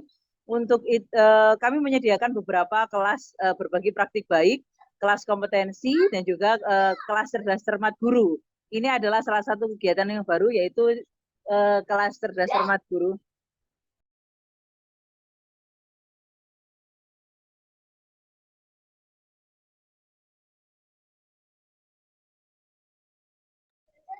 Sebentar, Bapak dan Ibu, di cerdas cermat guru kali ini kami akan menantang, atau istilahnya bagaimana kita akan membelajarkan diri kita untuk menguji diri terhadap soal-soal kompetensi uji guru. Nah, yang akhir-akhir ini kan menjadi isu bahwa baik teman-teman guru yang non-PNS itu juga akan mengalami pretest PPG, bagaimana guru-guru yang sudah PNS, yang sudah bersertifikasi harus meningkatkan kompetensinya, dan Bapak Ibu guru yang ASN juga yang mau naik pangkat juga akan melakukan uji kompetensi. Nah, di Temu Pendidik Nusantara ke-10 kali ini ada program kita baru, yaitu namanya Cerdas Cermat Guru, di mana kita akan bermain game terhadap uji kompetensi guru, Bapak dan Ibu. Ada simulasi dan juga ada latihannya. Kita, Bapak dan Ibu bisa mendaftarkan diri untuk ikut menikmati pengalaman belajar bersama teman-teman guru belajar dari seluruh organisasi profesi apapun di Temu Pendidik Nusantara ke-10 kali ini. Nah, untuk pendaftaran Bapak dan Ibu kami buka mulai hari ini sampai dengan hari Jumat jam 10 pagi di tanggal 18 Agustus 2023. Nah, untuk nantinya setelah ini, nanti Bapak dan Ibu bisa mengikuti ataupun bertanya kepada teman-teman panitia yang khusus menangani terkait dengan bidang pendaftaran, ataupun jika memang membutuhkan selebaran ataupun penjelasan terkait program TPN kali ini, Bapak dan Ibu bisa menghubungi kami semua di lini panitia. Sementara itu aja Mbak Ika, jadi ada apa aja di TPN? Jadi Bapak dan Ibu nanti akan belajar dengan beberapa guru. Jadi kalau kita belajar di BIMTEK, yang BIMTEK itu katakanlah dosen, kita memang mungkin tahu teorinya. Tapi ternyata dari teori itu nanti sampai diterjemahkan kepada proses pembelajaran di kelas, kita tetap bisa belajar dengan guru, sesama guru yang sudah melakukan praktik baiknya. Dan hal itu yang bisa menjadi inspirasi kita untuk proses mengajar, inspirasi kita untuk tumbuh dan berkembang, inspirasi kita untuk melakukan inovasi-inovasi yang lain, sehingga kita bisa menjadi guru yang benar-benar memanfaatkan kedikdayaan guru kita untuk menjadi guru yang berdaya, untuk menjadi guru yang berkompetensi, untuk menjadi guru yang terus-menerus belajar. Sebab sama seperti apa yang disampaikan Bu Umi, bahwa sebenarnya guru itu ketika mengajar harus ada persiapan, maka guru yang berhak mengajar itu adalah guru yang terus-menerus selalu belajar. Demikian Bapak dan Ibu, kami ada pengantar terkait dengan TPN atau Temu Pendidik Nusantara kali ini. Bapak dan Ibu, pasca ini jika masih kepo-kepo, bisa chat kepada panitia pendaftaran. Ada Bu Rifa dari SMP Negeri 1 Pagu, dan juga ada Bu Eni dari SMP Negeri 1 Tarokan. ataupun dari teman-teman guru yang lain. Demikian Bu Ika dari saya. Terima Nggih, Bu kasih. Safi, terima kasih. Terima kasih Nah, sekali lagi, salam hormat saya buat Bu Umi atas nggih. materi keren sore hari ini. Ya, nggih, baik. Semoga saya bisa belajar dari Bu Umi juga hari ini. Amin. Makasih Bu Ika. Nggih, Assalamualaikum Bu warahmatullahi Safi. wabarakatuh. Terima kasih juga informasi. Waalaikumsalam warahmatullahi wabarakatuh.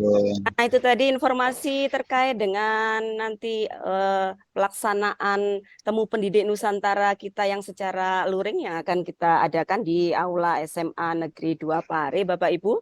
Nah, nanti di sana akan lebih banyak lagi kelas-kelas kita. Jadi dari pagi sampai sore panjenengan nanti akan banyak dihidangkan menu-menu yang terkait dengan praktek baik yang sudah dilakukan oleh sesama teman guru kita. Kalau Bu Safi tadi bilang kalau BIMTEK itu yang memberikan materi itu dosen dan lain sebagainya yang lebih tinggi. Nah, itu kalau saya menganalogikan itu kita masih terbang di awang-awang. Tapi ketika itu sudah dipraktekkan di kelas, nah disitulah saatnya kita membumi begitu. Jadi itulah yang sebenarnya inspirasi yang sebenarnya yang akan kita bawa nanti untuk kita praktekkan di kelas kita. Nah, itu ya di temu pendidik ini. Nah, gitu Bapak Ibu.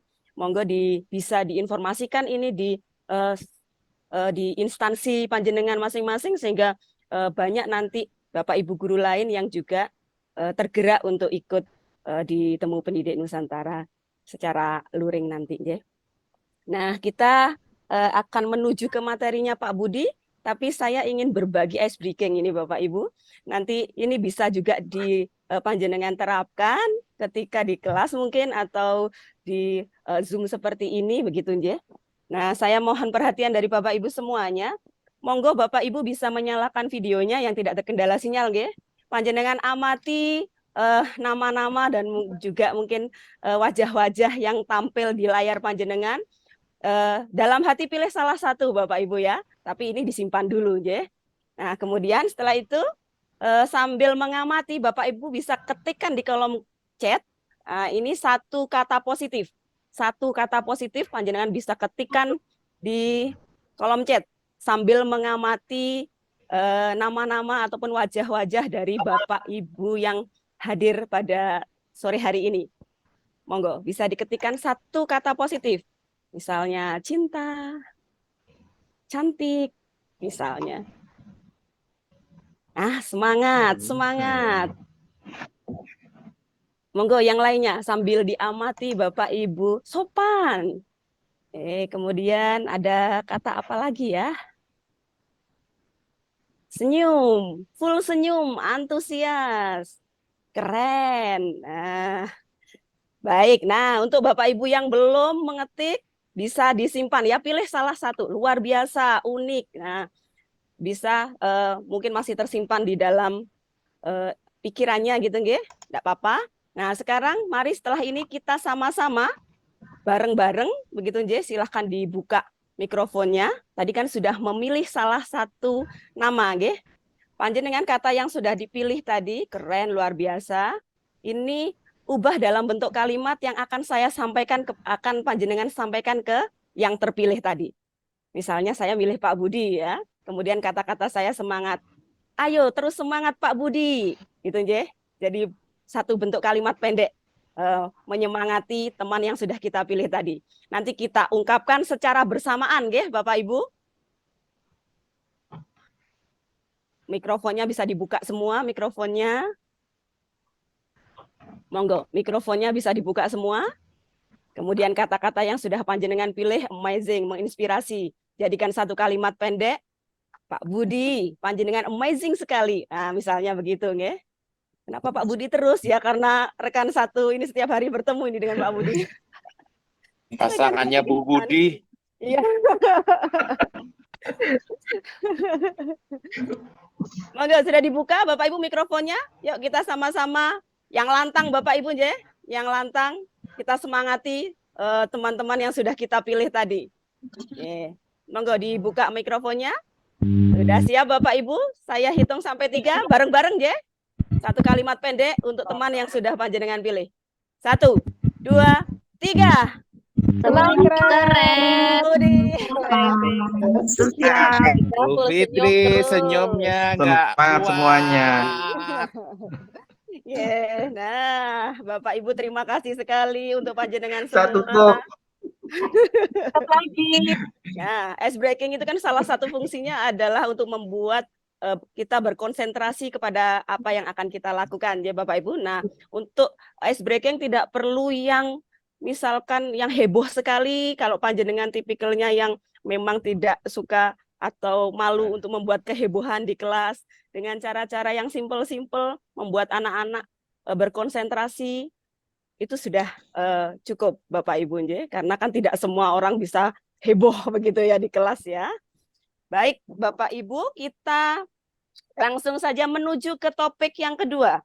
Topik yang kedua akan dibawakan oleh Pak Budi ini dengan materi menumbuhkan kepemimpinan murid ya Pak Budi.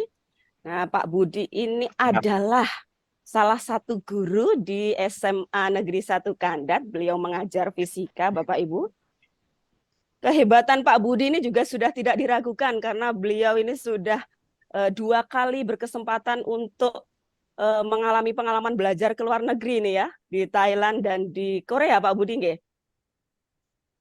Thailand dan Korea kalau tidak salah ini Pak Budi sudah pernah belajar ke sana secara gratis ini Pak Budi ya, yang kesempatan itu diberikan kepada Pak Budi dari ini ya, apa namanya, Dinas Pendidikan juga Pak Budi nggih. Jadi Pak Budi mendapatkan kesempatan ke luar negeri belajar di sana secara gratis. Nah, Pak Budi ini juga merupakan guru penggerak angkatan 4 dan masih banyak deretan prestasi lainnya yang juga kalau saya sebutkan satu persatu ini satu hari satu malam tidak cukup. Nah, baik Pak Budi, untuk ini ya, biar teman-teman tidak penasaran lagi bagaimana caranya menumbuhkan kepemimpinan murid. Nggih, Pak sinten ini? Pak Asmono? Oh, Pak Asmono, saya kira ini tadi ini Raisen, ternyata tepuk tangan. Ya, langsung saja Pak Budi, saya persilahkan untuk menyajikan materinya menumbuhkan kepemimpinan murid. 30 menit sampai 40 menit, Pak Budi. Ya, secukupnya, nggih. Cukup. Assalamualaikum warahmatullahi wabarakatuh. Waalaikumsalam warahmatullahi wabarakatuh. Terima kasih semua guru-guru hebat yang sampai dengan saat ini bisa bertahan. Dan insya Allah terus ini nanti bertambah. Kemudian terima kasih ke Bu Ika yang sudah meramaikan Zoom ini. Gitu. Kepada Bu Rosi, beliau adalah PP saya waktu menjadi CGP, sering sharing gitu. Dan semua teman-teman, ada Bu Safi, Bu Atus, Bu Fatma, dan juga Pak Nanang yang selalu membersamai. Setiap ada TPN mesti ada Pak Nanang itu. Mohon nanti motivasinya juga. Baik, saya mau izin share screen, Bu Ika.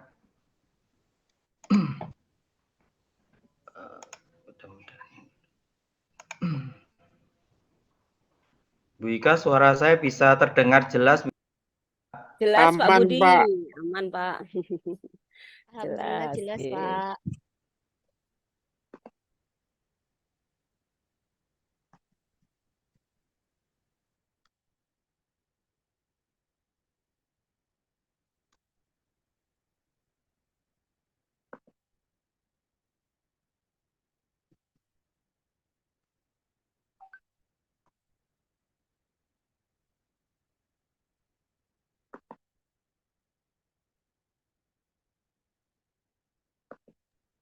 Campur, Mbak, muncul.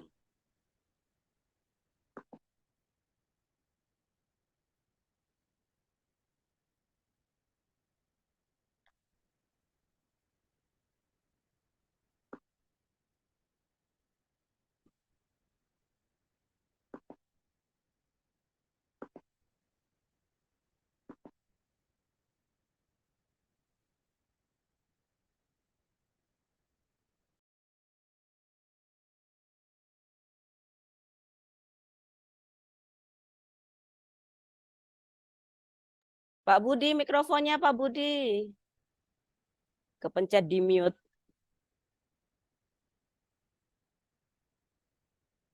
Pak Budi, mikrofonnya bisa dinyalakan Pak Budi.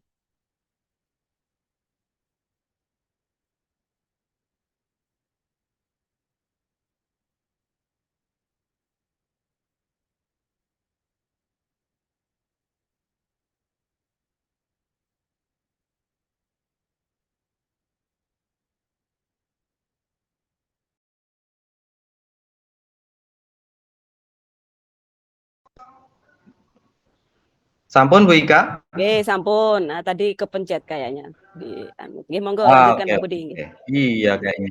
Mohon maaf. Ini berarti saya share screen lagi nih. Ini. Oke Pak, share screen lagi. Oke, siap. Sampun Bu? Ya, sedang proses Pak Budi. Oke.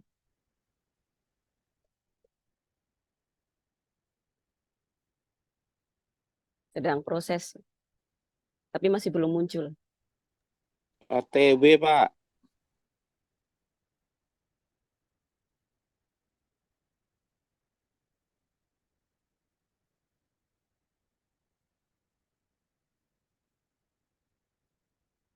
Nah, sudah muncul Pak Budi, Sampun. tapi mikrofonnya panjenengan itu termute lagi Pak Budi. Mikrofonnya bisa dinyalakan.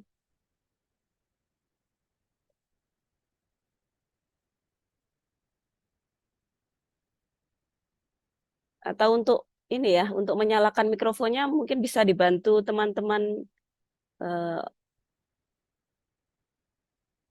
host.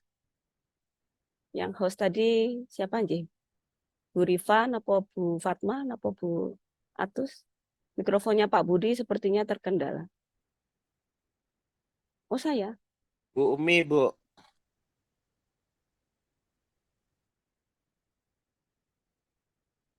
Saya tidak bisa ya. Ya, sudah dari sendiri. Sudah Bu Pak Budi. Ika. Oh ya, Pak Budi, nggih, Pak. Bu Ika Ini. bisa minta tolong nggak share screen-nya dari Bu Ika? Iya. Ini Ini sudah sudah bisa. bisa, Pak sudah Budi. share Sudah screen, muncul Pak Budi. mic-nya Sudah muncul langsung share nggak? screen. Bener nih sudah muncul nih. Sudah. Bentar. Ya tapi apa? Masih loading ya, masih munyer. Sudah muncul kok, sudah tampak. Oke. Bu Ika, pakai Bu Ika aja deh. Minta tolong Bu Ika. Wah, saya tidak bisa share screen ini, Pak. Kok aneh? Ayo. Lah. Sabar ya. Sabar. Semua. Pak Budi ini yang harus sabar. Lah.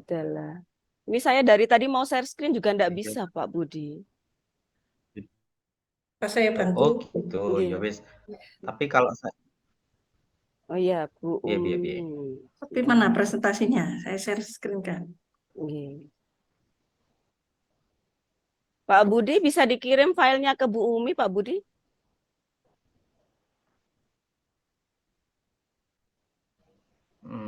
Siap sebentar.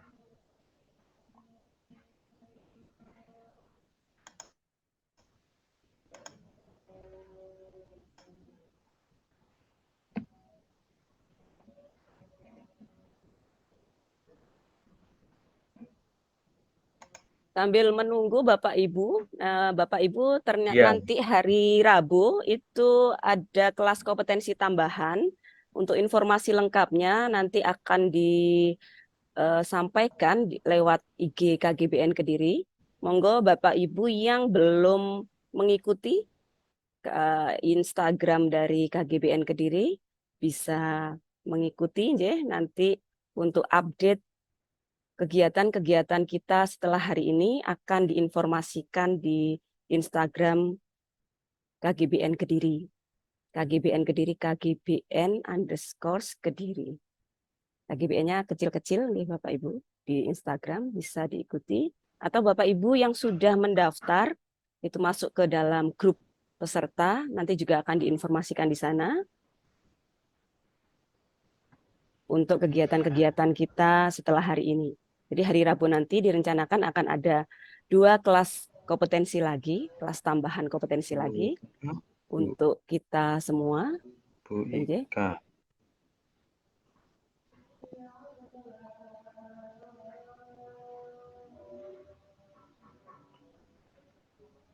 Bu Ika ini lagi proses saya Iya. kirim nih Bu Ika. Iya. Saya kirim ke ini ya, ke siapa ini?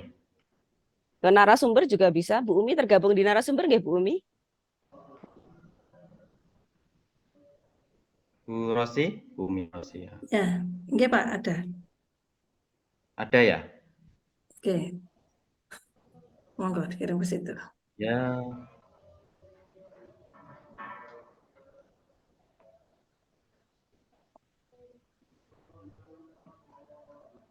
Bu Ika juga bisa kirim Bu Ika. Di Iya. WA Bu Ika. Iya, iya. Ini saya munyer-munyer. Oh, nggih. Siap. Munyer-munyer ini. Internetnya lagi naik turun.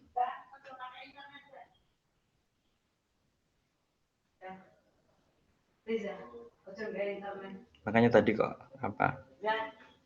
Belum ya? Ini siang ini nggih, baru terkirim Bu Umi. Oh ya. Ini kelihatannya Sudah. siang ini agak ini nggih, trouble di jaringan dan juga mungkin karena kita bersama Pak ini ya nggih, apa namanya sama-sama sudah agak juga agak jarang bermain Zoom atau bermain ini nggih. Bermain game itu. Berapa hari ini Mang wifi-nya agak trouble, Bu. Oh, memang begitu nggih, Pak. Makanya Iya, ini tadi hampir kok iya. hampir 5 hari ini agak trouble ini. Oh, nggih. Kemarin kita ANBK SD juga terkendala di situ. Nggih, sampun nggih. muncul. Nggih, nah sampun muncul. Nah, ini. Nggih. Alhamdulillah. Monggo Pak Budi, kita Terima lanjut. kasih Bu Rosi. Tapi di tempat saya belum muncul. Di tempat saya belum muncul ya. Wah, ini Sinyal, jaringannya Pak. Pak Budi nih, sinyal ini Pak Budi. Iya benar. Kalau Bapak Ibu yang lain sudah muncul ya? Sudah muncul Bu Umi. Sampun. Pak Enggak Budi, apa-apa pasang deh. antena sendiri Pak Budi. Saya tanyain saya sudah bayar belum nanti? Wah ini Apa deh. buka KTP nih Pak Budi. Apa deh.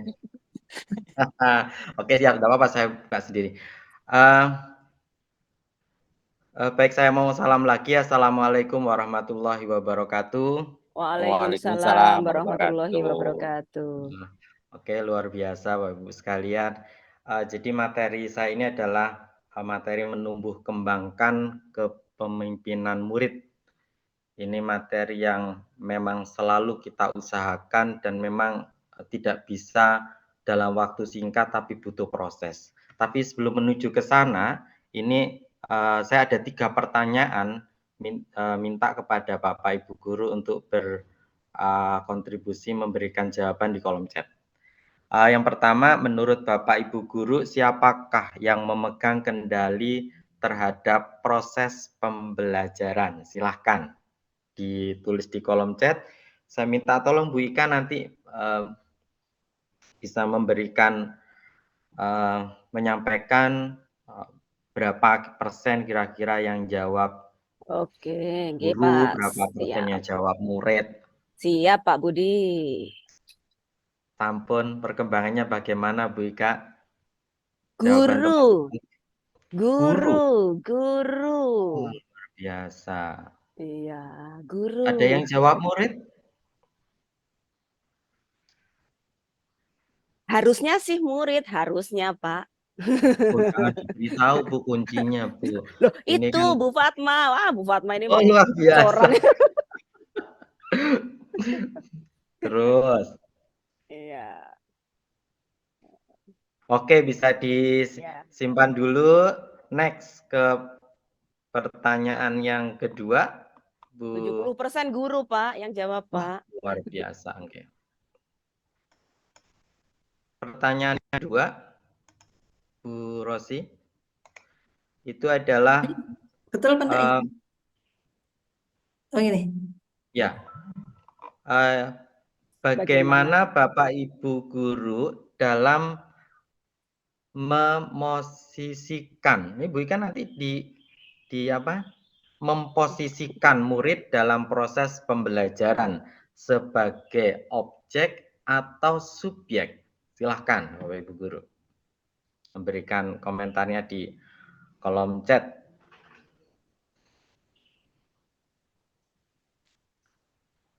Bagaimana Kelihatannya jawabannya? sudah tercerahkan Pak Budi ini ya, subjek Wah, semua. alhamdulillah. Sudah tercerahkan ini Alhamdulillah. Bapak Ibu yang ada di sini. Luar biasa. Ya, bertemu dengan Ya. Pak Budi nasalisasi. Ya, sudah betul. Saya jadi korektor. Monggo Pak Budi dilanjut. Oke, pertanyaan ketiga. Nah, ini beri tanggapan dengan satu kata ketika Bapak Ibu Guru mendengar kepemimpinan murid. Atau bahasa aslinya student agency. Bisa dibacakan, Bu Ika, komentarnya apa aja itu? Tanggapannya. Bu Ika. Kesepakatan kelas, bertumbuh, Oke, luar merdeka, biasa. mandiri. Mandiri, betul. Terus. Kemudian, sebentar. Masih nulis.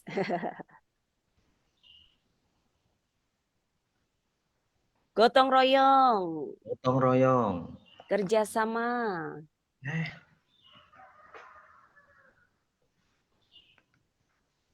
Ya.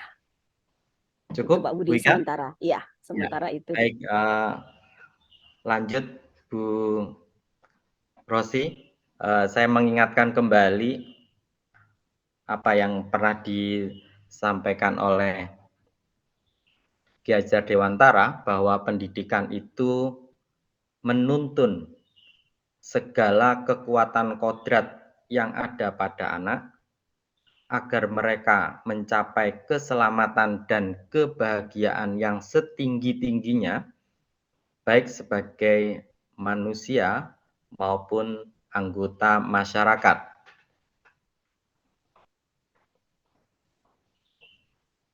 Berikutnya, ini mungkin perlu jadi bahan renungan buat kita semua. Ya. Sesungguhnya setiap murid punya kemampuan untuk mengambil peran dalam proses belajar mereka sendiri. Tapi terkadang guru memperlakukan murid seolah-olah tidak bisa membuat keputusan, tidak bisa membuat pilihan, atau tidak bisa memberikan pendapat terkait dengan proses belajarnya. Renungan berikutnya. Next. Kadang-kadang guru tanpa sadar atau sengaja membiarkan murid menjadi tidak berdaya. Dengan sepihak, guru memutuskan semua yang harus murid pelajari dan bagaimana murid harus mempelajarinya, tanpa melibatkan peran serta murid dalam proses pengambilan keputusan.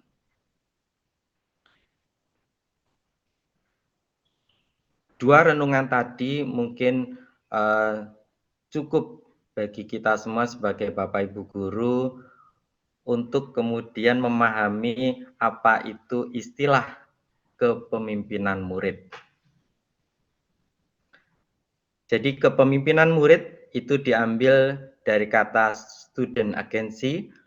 Kepemimpinan murid sesungguhnya diartikan sebagai kemampuan murid untuk mengarahkan pembelajaran mereka sendiri. Kepemimpinan murid adalah tentang murid yang bertindak aktif dan membuat keputusan serta pilihan yang bertanggung jawab daripada hanya sekedar menerima apa yang ditentukan oleh orang lain atau termasuk juga yang ditentukan oleh Bapak Ibu Guru. Next, berikutnya. Nah, ini bagian yang paling penting juga. Dengan adanya pemahaman kepemimpinan murid seperti itu, maka tentunya membawa konsekuensi. Pertama adalah memposisikan murid sebagai subjek. yang memposisikan murid sebagai subjek pendidikan yang berdaya untuk dilibatkan dalam pembelajarannya. Berdaya dalam hal apa? Yaitu berdaya untuk menentukan tujuannya, berdaya dalam menentukan cara, penilaian, refleksi dalam pembelajarannya. Yang tadi sudah disinggung banyak oleh Bu Rosi, yaitu berdaya dalam hal voice, choice, dan ownership. Konsekuensi yang ketiga, dengan adanya kepemimpinan murid, kalau memang itu kemudian berhasil untuk kita terapkan, maka perlu ada perubahan paradigma bahwa murid itu setara, atau ada juga yang mengatakan murid itu adalah mitra dengan guru dan warga sekolah lainnya. Artinya, murid juga punya hak untuk menentukan nasib mereka dalam proses pendidikan. Dan yang terakhir, ini yang agak susah juga, yaitu kerelaan dari kepala sekolah, guru, orang tua untuk mengurangi dominasinya dalam pembelajaran.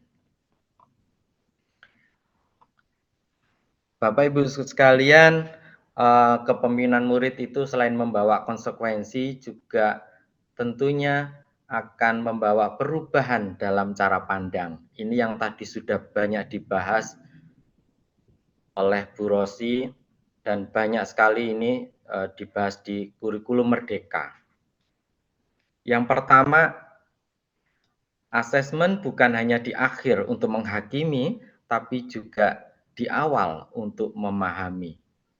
Asesmen awal ini yang perlu untuk kita berikan kepada murid-murid kita di kelas, utamanya sebelum memulai pembelajaran.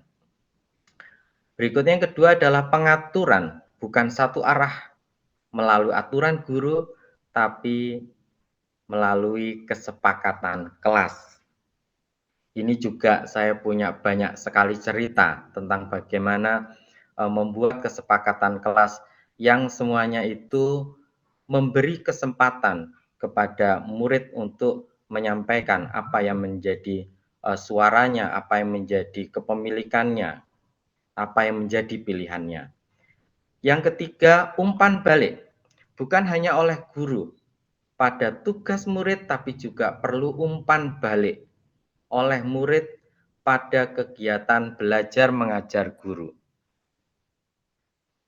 Saya ingat sekali di setiap akhir pembelajaran itu terkadang saya memberanikan diri untuk minta tolong kepada masing-masing murid mengirimkan emoji kepada WA, ya WA Japri gitu ya, dan luar biasa. Jadi minimal itu menjadi umpan balik sederhana yang bisa memberikan perbaikan bagi kita dalam mengajar khususnya. Keempat adalah proyek bukan ditentukan guru, tapi berdasarkan hasil pilihan keputusan murid diskusi dengan guru. Bapak Ibu sekalian, Bu Ika, suara saya masih terdengar jelas ya? Sangat jelas Pak Budi. Jelas, Pak. Oke, lanjut Pak Budi. Saya takutnya saya nanti ngomong sendiri nih, ya. Baik, ini adalah contoh dari apa yang sudah pernah saya lakukan, yaitu tentang penyampaian materi perubahan energi. Jadi ini sudah di materi kurikulum Merdeka ya, di tahun 2022. Jadi saya melihat itu awalnya murid kurang semangat pada saat belajar fisika dan terkesan sulit sehingga pembelajaran menjadi bosan dan tidak menarik. Padahal sebetulnya fisika itu adalah pembelajaran yang menarik. Kenapa? Karena hampir setiap hari yang kita temui itu tidak lepas dari fisika. Nah, awal itu menjadikan tantangan buat saya, yaitu bagaimana agar menarik, agar fisika tidak lagi membosankan, tapi juga murid bisa mendapatkan keterampilan hidup. Nah, dari sini saya mencoba untuk memberikan kesempatan kepada murid untuk mewujudkan kepemimpinan muridnya.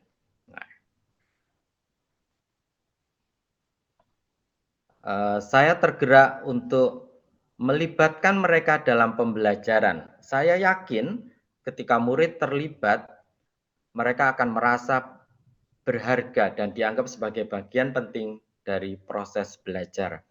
Caranya bagaimana? Saya memberikan kesempatan di awal untuk mengungkapkan apa harapan dan keinginan mereka dalam mempelajari materi perubahan energi.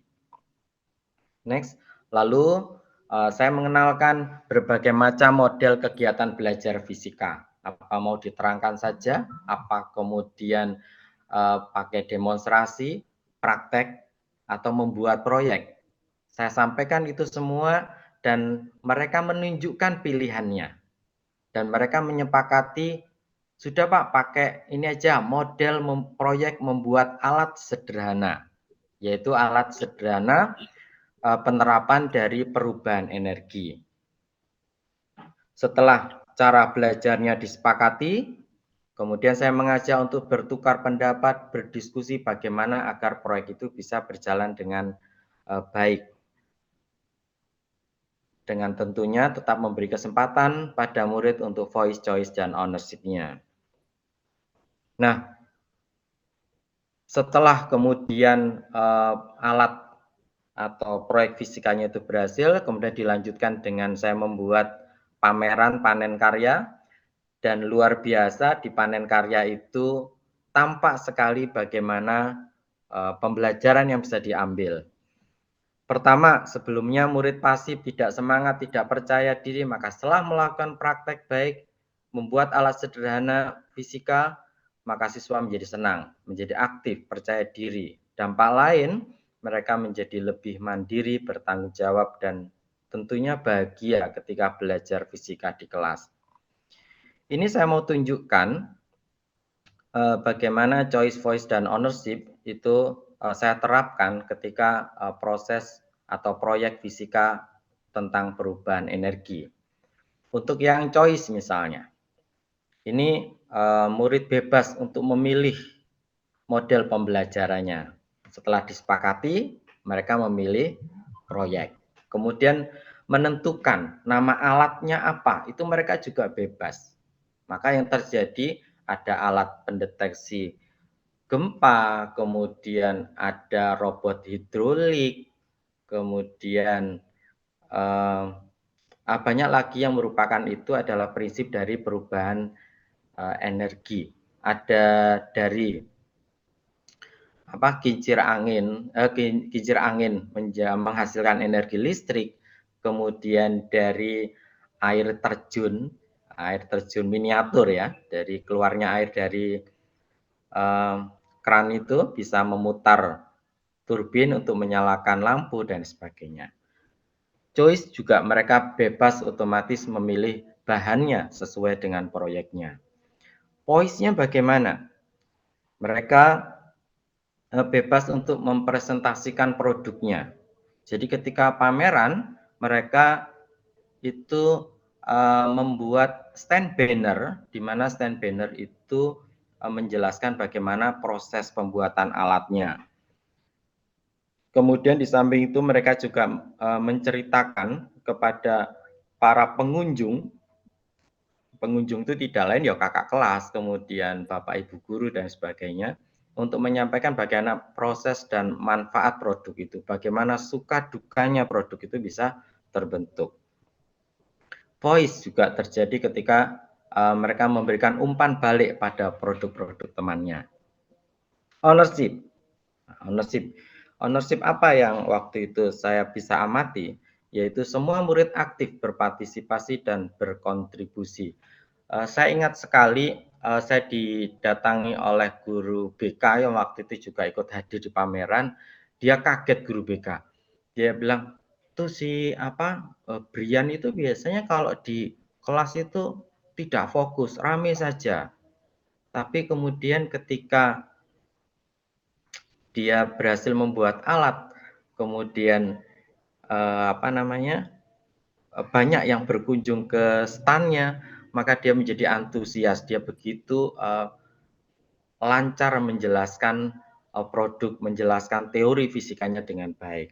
Sebaliknya, guru BK juga cerita, tuh si Valentino itu kalau di kelas dia diam saja, dia nggak pernah omong, diam saja, termenung saja. Tapi ternyata ketika dia ketika dia menjaga stand-nya, kemudian menjelaskan bagaimana produknya, dia ternyata bisa banyak bercerita, jadi banyak omong gitu. Itu hal-hal yang mungkin yang sebelumnya tidak kita terduga, tapi kalau murid itu kita beri kesempatan sesuai dengan minatnya, bakatnya, maka akan berkembang menjadi pesat. Ownership yang lain yaitu bertanggung jawab atas produk yang dibuatnya, bertanggung jawab atas kebersihan alat dan tempatnya. Nah, ini ada beberapa contoh ketika pameran, sekalian. Contoh foto ini. Jadi kita lihat bagaimana wajah-wajahnya penuh dengan senyum, penuh dengan semangat dan serius gitu ya, menjelaskan. Ini baik, itu Bapak Ibu sekalian penjelasan singkat yang bisa saya sampaikan. Saya berharap ini bisa menjadi pemantik, menjadi refleksi bagi kita semua. Apakah kemudian selama ini kita sudah memberi kesempatan, sudah menumbuh kembangkan kepemimpinan murid dalam proses pembelajaran. Itu Bu Ika yang bisa saya sampaikan. Saya berharap ini nanti banyak diskusi, sharing bersama teman-teman yang hadir. Nggih, Pak Budi, terima kasih untuk materinya. Monggo Bapak Ibu yang ingin mengajukan pertanyaan kepada Pak Budi atau sharing mungkin pengalamannya di dalam kelas, kira-kira panjenengan sudah melakukan atau menumbuhkan kepemimpinan murid ataukah belum, atau tantangan yang dihadapi ketika sebenarnya panjenengan ingin menggali voice choice-nya anak tetapi mengalami kesulitan begitu untuk mengajukan pertanyaan-pertanyaan mungkin dan lain sebagainya. Pengen balik ke SMA lagi dan menghilangkan kengerian fisika ini kalau diajar oleh Pak Budi ini, kata Bu Fatma ya. Iya, kalau yang ngajar Pak Budi jadi fisika tidak tidak jadi mengerikan begitu ya. Oke, pasti menyenangkan. Nah, tapi tetap dapat ilmunya loh Bu Ika ya. Iya, nggih, karena kan memang di materi di kurikulum Merdeka ini kan memang diambil yang esensial, tidak terlalu banyak sehingga kita bisa lebih fokus lagi. Betul. Baik, sambil apa? Saya tertarik dengan batik rumus Pak Budi, batik rumus fisikanya Pak Budi. Mungkin bisa di-share ini Pak Budi sedikit. Batik rumus fisika. Apa itu batik rumus Siapa fisika? Itu, Bu? Yang seperti apa itu? Begitu. Ya, jadi mapel-mapel yang eksak, yang matematika, fisika, kimia yang cenderung itu sudah menjadi mindset ya. Mindset di anak-anak itu mata pelajaran yang mengerikan dan membosankan di kelas. Nah, ini mungkin nanti di kegiatan kita berikutnya yang secara luring. Nah, itu nanti bisa banyak teman-teman yang akan berbagi di situ juga. Jadi menghilangkan atau mencerahkan kita semua, terutama Bapak Ibu guru yang mengajar bidang-bidang tersebut ya, yang sudah menjadi momok ini di anak-anak, menjadi menyenangkan suasananya di kelas dan juga kita jadi guru yang dirindukan begitu, bukan guru yang ditinggal atau seringnya anak melarikan diri ya Pak Budi pada waktu mata pelajaran yang jadi momok ini ya. Lebih baik ke kantin atau lebih baik ke belakang main sepak bola. Ini anak SMA, SMP ini ya Bu Umi ya, murid-murid Betul, SMP. kalau udah Kalau kena fisika, matematika gitu ya. kena Waduh. agama nanti, wah ini halal haram masuk Ah, surga neraka ini males ini. malah lebih mengerikan kalau agama ya Lebih Bu Umi. mengerikan masuk Karena neraka. berkaitan dengan neraka tadi ya. Pak Budi, adakah murid yang Siap, pasif siap. dalam kegiatan ini Pak Budi? Jika ada, bagaimana cara mengatasinya? Ada nggak Pak Budi, pengalaman Pak Budi menghadapi ada murid yang aktif ketika Pak Budi tadi sudah berpraktik di kelas dengan menggunakan cara yang Pak Budi atau metode atau strategi yang Pak Budi rancang, ternyata ada anaknya yang masih kurang aktif begitu atau masih pasif begitu. Pak Budi ada cara untuk lebih Kalau memperhatikan anak itu? baik Wika. Jadi kalau awal biasanya kalau saya awal masuk kelas itu kan juga memetakan dulu gitu ya. Maka kalau misalnya saya menemukan siswa yang tidak aktif dia masuk BK ya, Ya, ya, yang tidak aktif atau ya. kemudian diam, biasanya saya di sela-sela mengajar saya dekati dia, kemudian saya sambil mencari tahu gitu sebetulnya apa yang menjadikan dia untuk diam, ya tidak aktif. Karena bisa saja suasana kelas belum mendukung. Kan gini, ada kadang-kadang suasana kelas itu yang kalau misalnya ada anak yang berpendapat disurai misalnya. Nah, itu di awal kelas biasanya sudah saya kondisikan. Jadi saya sampaikan, semua yang ada di kelas ini Pak Budi yakin semua pintar fisika, semua bisa memahami fisika. Cuma memang waktunya berbeda-beda. Ada yang bisa mempelajarinya dengan cepat, ada yang sedang-sedang, dan lain sebagainya. Itu biasanya kesepakatan yang saya berikan di kelas dulu.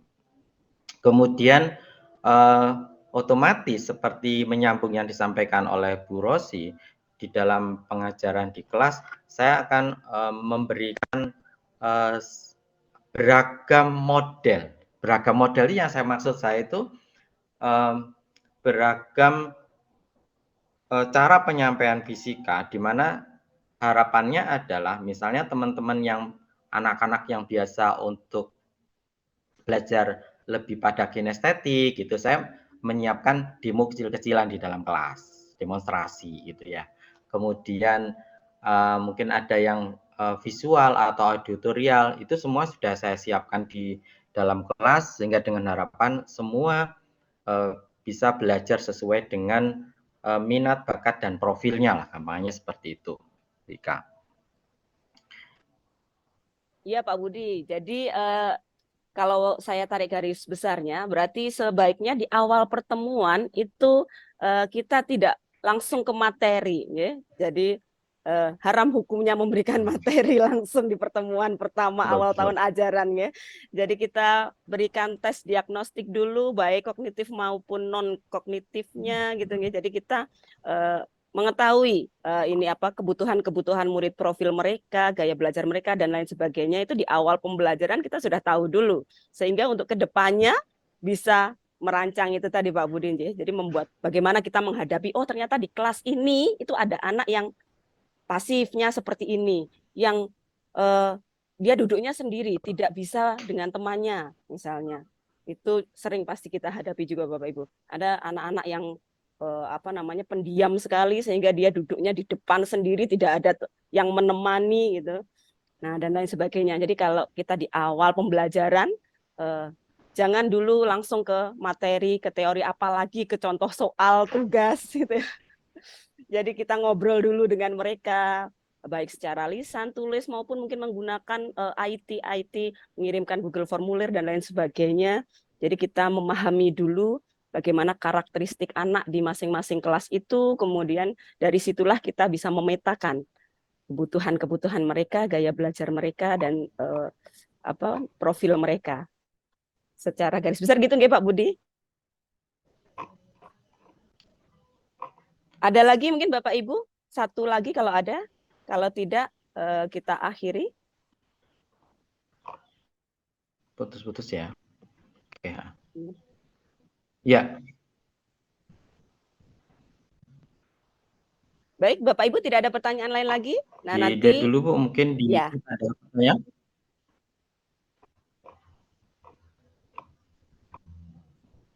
Nah, masih belum ada Pak Budi. Baik, mungkin nanti untuk lebih jelasnya lagi Bapak Ibu, kita di apa namanya di Di kegiatan luring nanti yang ingin langsung bertemu dengan Pak Budi siap ada di sana, ingin berbagi, ingin bertanya dan lain sebagainya, Bapak Ibu. Ya, panitia Nah, iya.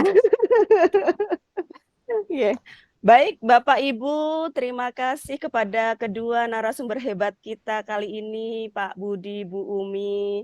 Nanti kita akan berjumpa lagi pastinya di TPN 10 secara luring di Aula SMA Negeri 2 Paring. Ya.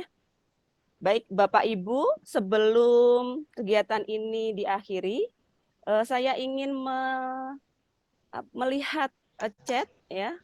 Di sini Bapak Ibu tolong kirimkan chat kepada kami semua di kolom chat nggih, menuliskan apa yang Bapak Ibu dapatkan hari ini. Kalau saya ini tadi apa yang saya rasakan dan apa yang saya dapatkan, kemudian ke depannya seperti apa, ini saya sudah rangkum dalam sebuah lagu yang lagi ngetren di TikTok ini tadi. Ya, lagunya ini Cikini ke Godang Dia ini ya.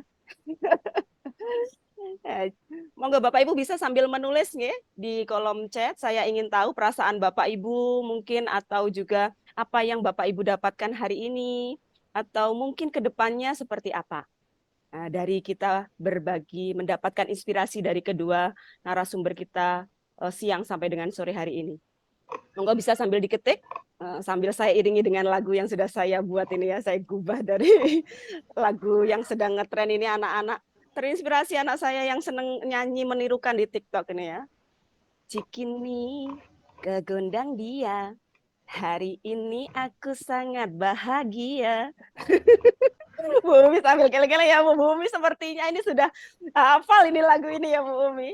Kediri sampai Bekasi, TPN Kediri dapat banyak inspirasi. Kota Tegal, mantap. Jadi bekal untukku mengajar nanti. Nah, ini sudah banyak ini ya. Ya, menumbuhkan suasana menyenangkan di awal pembelajaran sangat penting ini. Jadi seharusnya kegiatan yang seperti ini juga bisa di awal sebelum pembelajaran dimulai ya Bapak Ibu. Jadinya inspirasi itu sudah kita dapatkan dan akhirnya sudah kita olah dan akan bisa kita terapkan ketika tahun ajaran baru. Tapi meskipun demikian tidak apa-apa Bapak Ibu, tidak ada kata terlambat. Kita tetap masih bisa merancangnya nanti untuk materi-materi berikutnya. Senang dan bahagia mendapatkan pencerahan terkait berdiferensiasi dan kepemimpinan belajar. Semoga mampu menjadi teladan bagi semuanya. Bahagia seorang guru adalah dari senyum anak didik yang belajar dari segala hal. Duh, senengnya ya. Bahagia tadi ya, berarti Cikini ke Gudang Dia betul ini ya. Hari ini bahagia karena dapat inspirasi banyak sekali.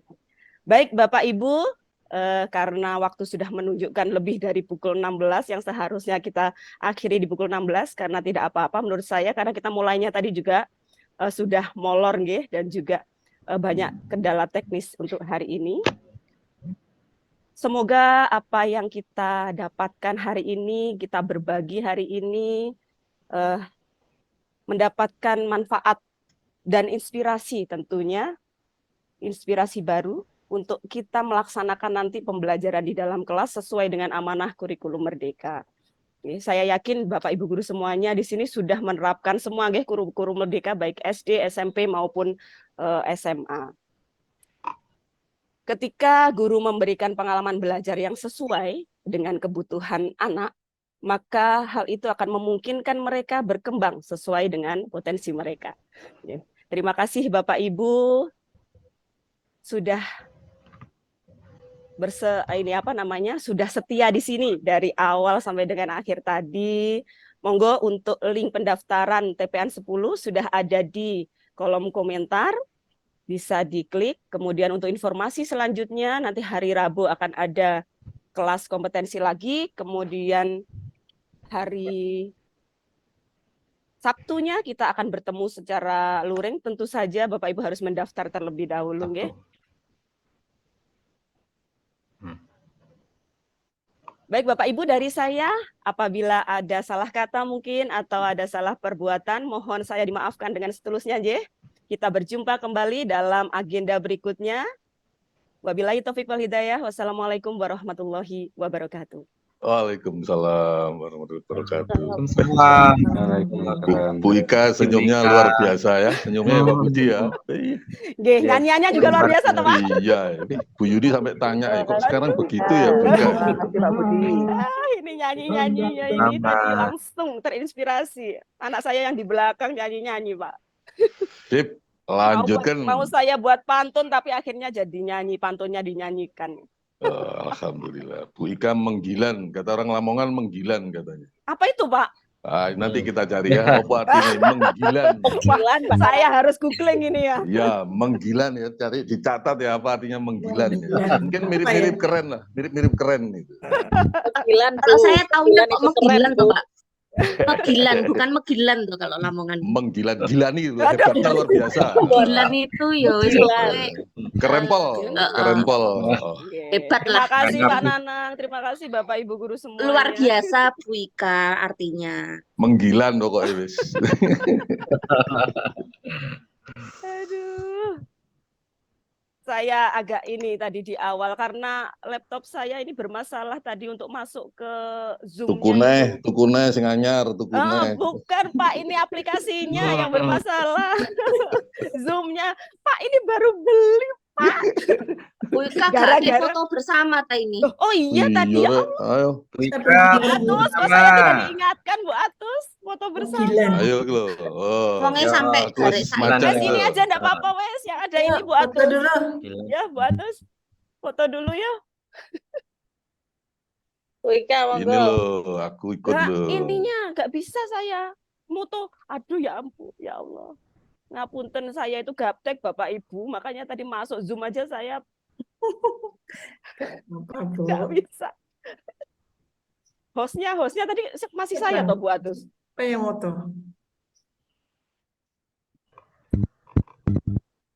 Tolong Bu Umi. Ya, saya fotokan. Tukang foto juga. Jadi Menggilan pokoknya. Saya ini. Megilan Oke, 1, 2, 3 pasang senyumnya. 1, 2, 3. Bumi juga menggilan Bumi. Ya. Ini saya kirim kemana ini? Mawon enggak apa-apa Bumi, grup Narsum Tapi itu. yang halaman 2 bentar ya. Ke grup Narsum itu tidak apa-apa Bu. Menggilan, satu kata menggilan. Menggilan. Baru dengar saya. Saya cek Pak di Google Pak. Haine durung tak daftar ke. Oh belum. Belum didaftar.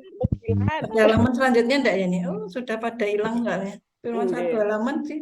Ini mungkin tinggal panitia dan narasumber ini ya. Orang keren-keren semua ini ya. Terima kasih Wanana, Bu Ika. Sami-sami, ketemu lagi. Bu Umi sangat menginspirasi. Nanti Terus saya ya, tanya-tanya nggak ke boleh Bu kapok ya. Umi nih ya Nggak Bu. boleh kapok semua, harus bekerja sama ini.